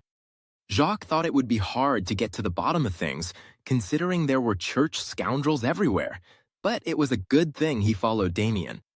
Now, he just needs to kill him and snatch the spirit's heart, but our hero doubts he can pull it off. Jacques went on the attack, but Damien dodged skillfully. At one point, he almost managed to catch our hero, but almost doesn't count. Even so, this guy is one of the best among the middle class. His strength doesn't go to waste and his attacks pack a punch. He's surprised that some low-life scum is able to withstand his blows. But he thinks that's all there is to it, since he managed to master the art of the Phantom Sword. This is the Master's ball control technique, which he has been perfecting throughout his life. All the swords in this technique are both ghostly and real at the same time. The senses can't tell the real ones from the fake ones. Our hero filled his special sword with mana, then unleashed it, scattering all the clones to the wind. This put Jacques in an awkward position since that was his most powerful technique. It took him a while to realize what was about to happen next. It was this move that blocked Jackson's sword back then. Damien asked not to make a mountain out of a molehill over a technique that wasn't anything special. And after showing just how mediocre this technique was, Jacques decided that Damien already knew it. But our hero told him that he simply tried to copy his move and it worked. At that moment, Jacques' entire inner world seemed to collapse. Since he was a child, without a doubt, he considered himself a genius. However, the moment came when he met a true genius. His illusions were shattered with a single blow. The real genius defeated him easily, with a bored look on his face. That's when Jacques realized he wasn't a real genius, just a little better than everyone else. And that's when it all began. To make up for his lack of talent and catch up to those people called geniuses, he threw himself into searching for secret elixirs and master techniques. If it made him stronger, he didn't care what method he used. After more than 10 years, he finally managed to rise to the middle class. He mastered this technique with great difficulty, dedicating his life to the path of strength, and Damien just copied it. He even said it was a waste of mana. These damn geniuses always go and do that. Our hero cut off his head to shut him up. He doesn't want to waste time on irrelevant stories. It's time to go to bed. Even if it's early, after killing an enemy, Damien should search him, because he might find something useful. Afterwards, they went back home with Olivia, who stayed at their estate for a whole month. She helped with the housework and became friends with all the residents of the Vice County, even though the servants ran after her and tried to stop her because it wasn't proper for a lady like her to do that kind of work. Mom left the estate and suggested to Olivia that she leave all that and come inside the house to rest for a bit. Marilda found out that the bridegroom's wife was pregnant, so she was going to visit them. Olivia decided to take part and offered to bring food that could be helpful for the recovery.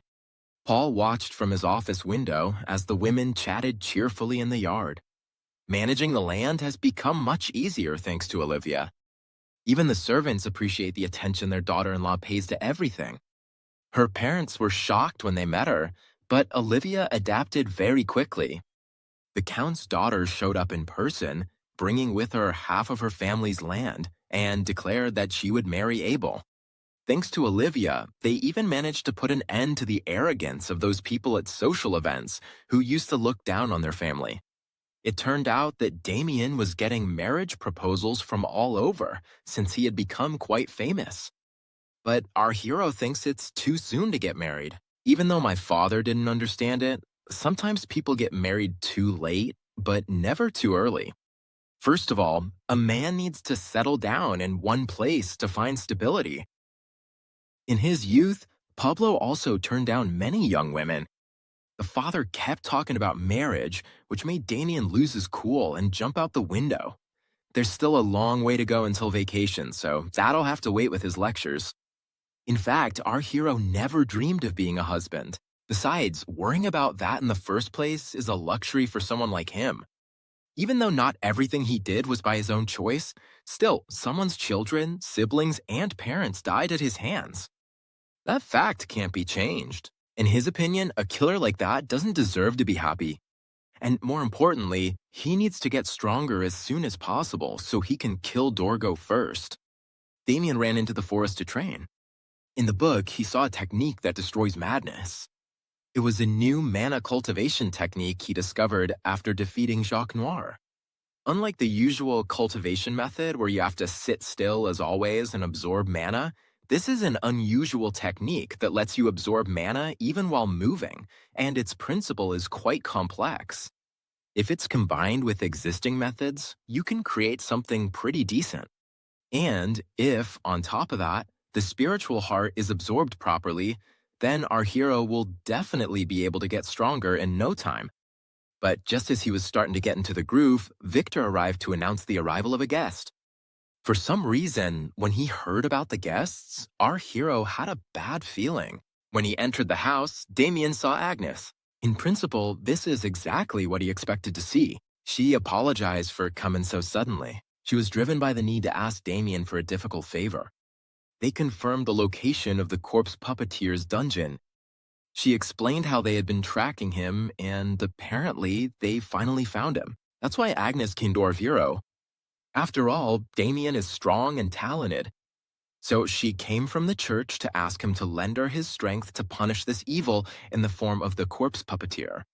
The next morning, right at dawn, Damien tried to sneak out of the house. He wanted to do it while everyone was still asleep, but it turned out Victor gets up very early and cleans the area. Damien said he was going to morning training, but Victor guessed it was at Lady Agnes's request. I figured our hero would join this punitive expedition.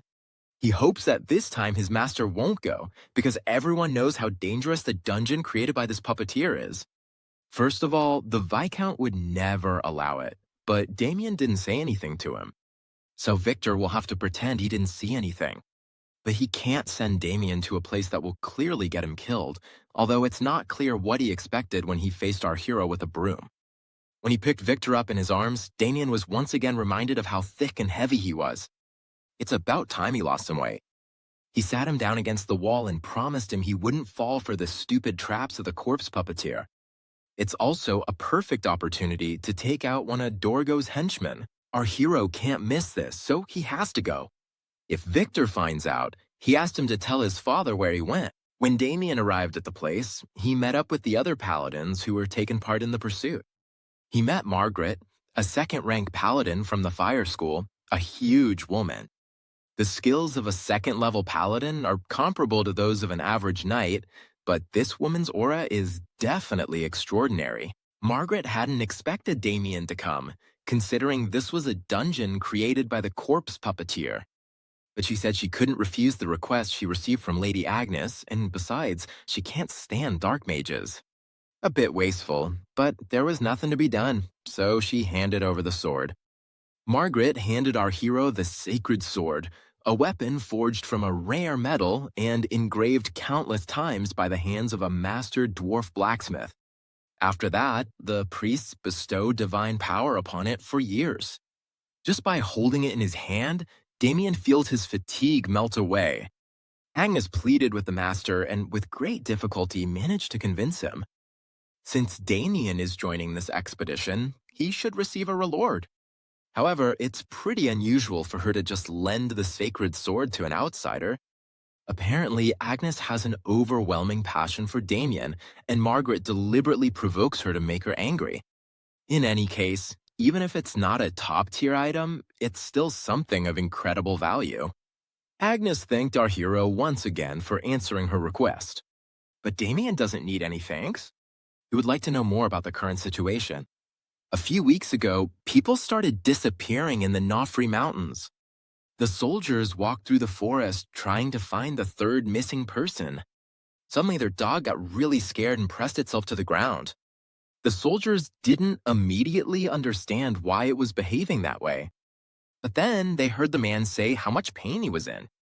Hearing the voice, they started looking around, trying to find where it was coming from. And then a huge monster came out from behind the trees and headed toward them. What they saw terrified them. A monster, made from the bodies of missing animals and people, came out to meet them. That's how the soldiers from the estate, who were searching for the missing farmers, were able to locate the place where the dungeon was.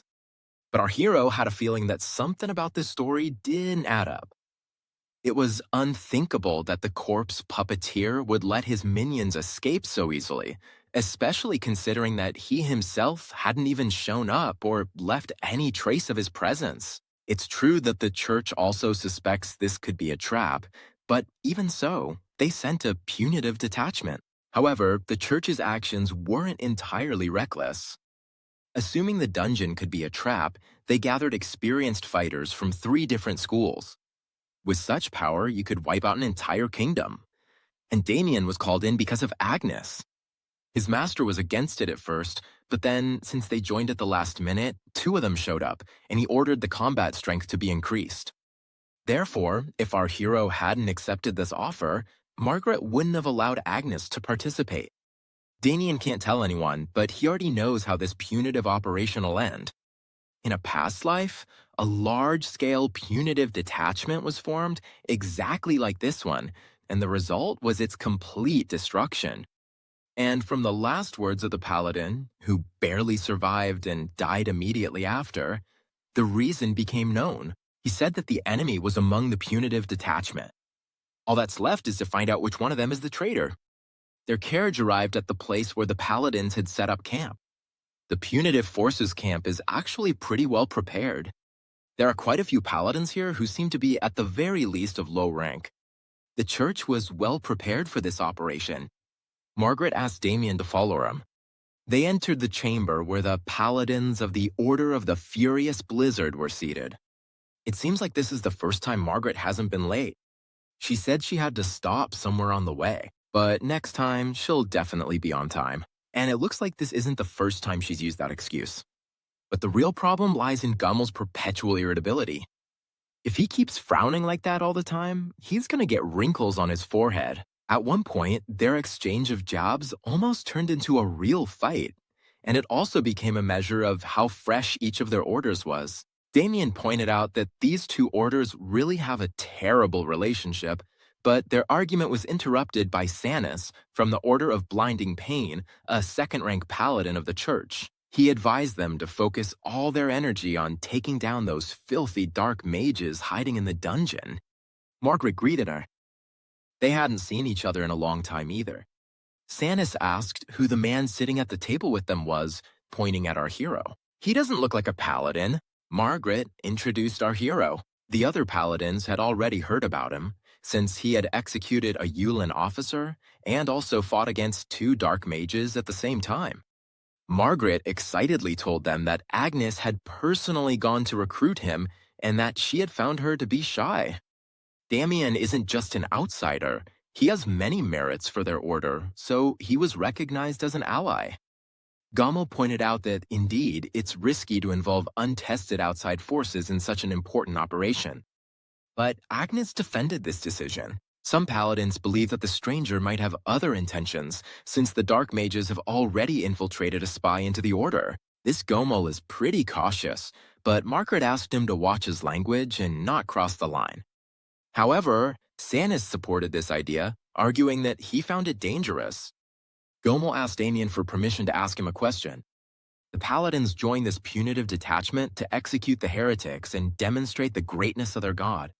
Therefore, he's interested in knowing what reason brought the nobleman here. Our hero was about to give his answer, but a paladin burst into the room with an urgent message.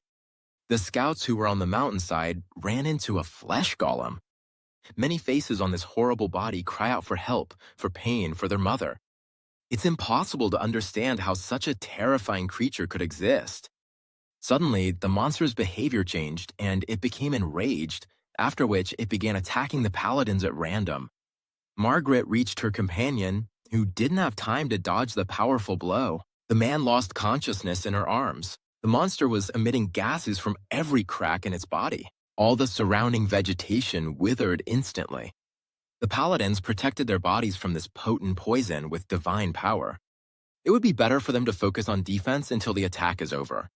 But Damien surprised everyone again, as he didn't allow that poison to enter his body thanks to his aura. And while the others focused on defense, our hero got quite close to the golem. The numerous heads on the hideous body began to scream, begging them to leave. And the largest mouth launched an attack, which our hero also defended against with his aura. After that, the monster decided to attack with its fists, but Damien stopped the attack with his holy sword. He explained to Gommel the reason for his arrival, something Gommel had longed to hear. Ajita, that damn dark mage, cursed his domain and tried to kill his entire family. After everything I've been through at his hands, for Damien, killing just one won't be enough. That's why he won't stop until he kills each and every one of these creatures. This answer left Gommel stunned, but Damien's strength surprised him just as much. At the same time, the enemy is trying to find out through one of their own, Dillant, why he revealed the location. After all, there were only 3 of them left from Yulan. And now the paladins are building a perimeter outside. But there is a man who has ordered the kingdom to be shaken, so Delint decided to start by destroying the church's military might. Their mysterious leader hasn't appeared for a long time, but Delant won't let anyone insult him. This mysterious leader might even be pleased if he creates a golem using the dark mage's flesh. Kate attacked them from behind and grabbed them by the head. Dylan ordered him to take them to the sewing room, saying he would proceed immediately. Kate only listens to him. He has created a loyal subordinate who follows every order without question. This time, Dylan will create a true masterpiece that will surely satisfy his enigmatic leader. And if it's the corpse of a paladin, it will surely get them a different response. Sitting in this cave, he controls the golem, which is now fighting against the paladins. Then the puppeteer saw that there was someone else besides the paladins. He saw how Damien found the core with a single blow and pierced the golem. Dylan can't believe that someone who isn't even a paladin was able to so easily overcome the challenges he had set up. So the puppeteer decided that our hero would be the perfect ingredient for his next creation. He asked his mysterious patron to wait until he obtained the perfect ingredient and used it for his own purposes. This will be his greatest masterpiece. It seems that's how the Death Knight appeared last time. However, now fate might change because our hero possesses a power he didn't have before. The next day, a group of paladins approached the cave. If you want this punitive operation to succeed, everyone must understand their roles and responsibilities. First to strike will be a furious blizzard led by Gommel, while the flame bearers will cover the rear against sudden attacks. And in the center, the Blinding Pain Squad will use their powers to support both the front and the rear as they advance. This structure allows for the most effective use of the various powers each order possesses. Agnes was upset because they were in the rear guard. She would have liked to be on the front lines, cleansing the world of those heretics. But Dionysius promised to handle the details and clear the way, and the most zealous were to save their strength for the decisive battle. He told Damien that his performance yesterday was truly impressive, even though he himself isn't at that level yet. But a stranger will always be a stranger, so Dionysius will keep a close eye on our hero. Agnes advised him to stop talking nonsense and get back to his post. Before catching the puppeteer with a corpse, it would be fun if Damien found the traitor inside the church first. And since that was the case, he called Agnes to go with him to catch the corpse puppeteer. At the same time, he tries to find out the reason behind Agnes's excessive hatred. In the cave, they found a lot of mediocre dolls made from corpse flesh. The Order of the Furious Blizzard, leading the way, wipes them out, clearing the path for the rest. Gommel and Dionysius are the very top. Before doing so, freeze them with ice magic. No matter how many times Damien has seen it, that power still fascinates him. Even he himself isn't able to reproduce that ability, the power of the church. Depending on the order, the power can have a different nature. In the past, he fought fiercely against the 5 saints who stood at the top. The Furious Blizzard, one of the most powerful orders, has only one flaw: its excessive pride. However, these paladins are exaggerating a bit, since they remember Damien's performance yesterday and are wary of him. And yet, our hero kills, thus clearly showing mercy toward a creature that came from the filthy hands of heretics. As expected from the Disciple of the Light, who seemed to be the most fanatical of the 5 saints, the Odd One admires Damien's hatred. He even tried to invite him to his order. They're always happy to see people so holy and strong. Our hero doesn't understand how many more times they'll have to repeat this situation when facing the paladins.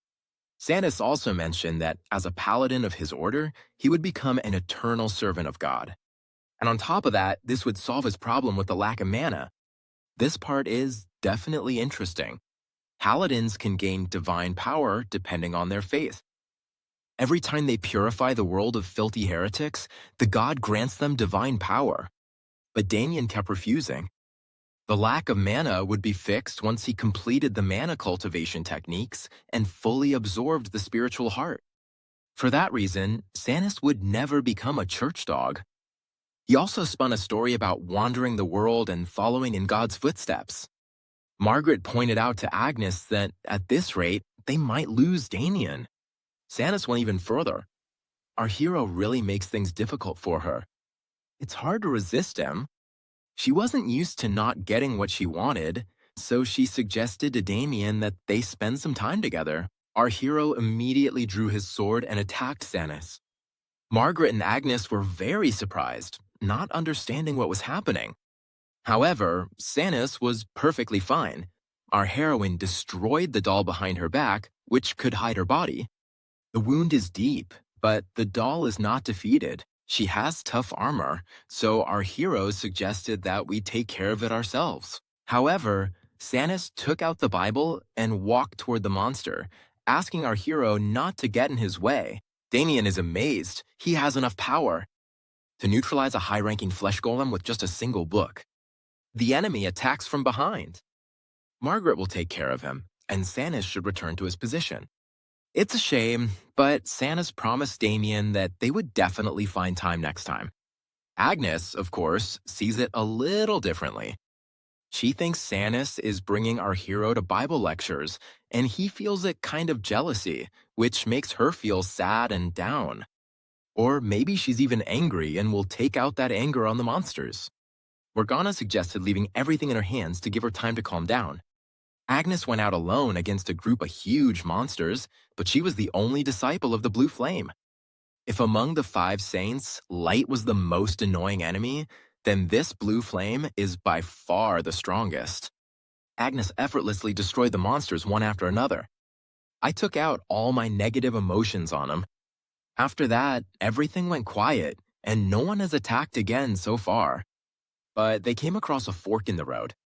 It would be way too inefficient for the whole crowd to go through there one by one. The leaders of the 2 orders held a meeting to discuss whether it would be a good idea to split up into squads. Agnes decided to grab something to eat while she had the chance, but Dionisio had already prepared food for her. He handed her the food with a smile, but looked at our hero like he was doing her a favor, even though he needed to eat too. A big battle was coming, so Agnes told Damien to eat well. After all, they had come all this way to kill the corpse puppeteer. Our hero is still curious to know why she's so obsessed with him, but it's not very tactful to ask someone so easily about their past. But since Damien came here at her request, she'll tell him.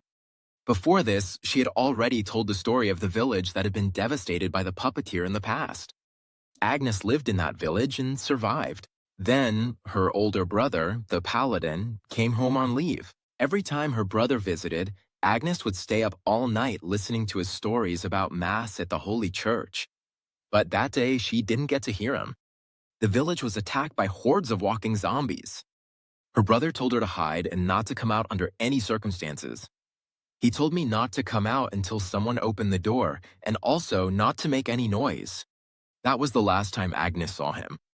When she was rescued by a patrol from the Holy Church, the bodies of the villagers and the undead had already been incinerated. Through the Holy Church, she learned that the one responsible for what happened that day was the puppeteer. That's why she's looking for him, and that's why she became a paladin. While Agnes was telling her story, the meeting to discuss the next steps also came to an end. They had to decide whether to check the 5 passages one by one, or to break up the punitive detachment and go in all at once. In the end, they concluded that it was better to split up and all go in at the same time.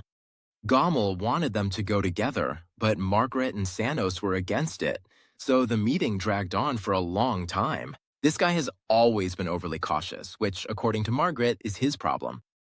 Our hero realized that they seem to have known each other for a long time. Gommel ordered all the units to assemble. From this moment on, the punitive detachment splits into 5 teams and enters inside. Each squad moves forward at full speed and then joins up with those who fall behind. Just as Gommel was about to say that today would be Yulin's last day, something unexpected happened. The ground beneath their feet collapsed due to the explosion, and the entire punitive detachment fell into a huge hole. This hole has no limits and is incredibly deep. The sudden explosion turned into a storm, and now everyone was scattered. Paladins are as tough as cockroaches. They'll probably land on their own without any problem. And what's more, it seems the puppeteer dug through this entire mountain just to trap the paladins here. He really prepared a grand tomb for Damien. Finally, they reached the bottom of the pit. Our hero fell in the same place as Dionysia. That's why Damien calls them cockroaches, because they're treated with divine power. Dionisio doesn't seem particularly happy that out of all the possible options, he ended up with our heroes. Damien didn't even try to convince him. If he didn't want to, he could go his own way. Then, Dionisio jumped up and ran toward our hero. But he didn't have any bad intentions. He simply killed the monster that was hiding nearby.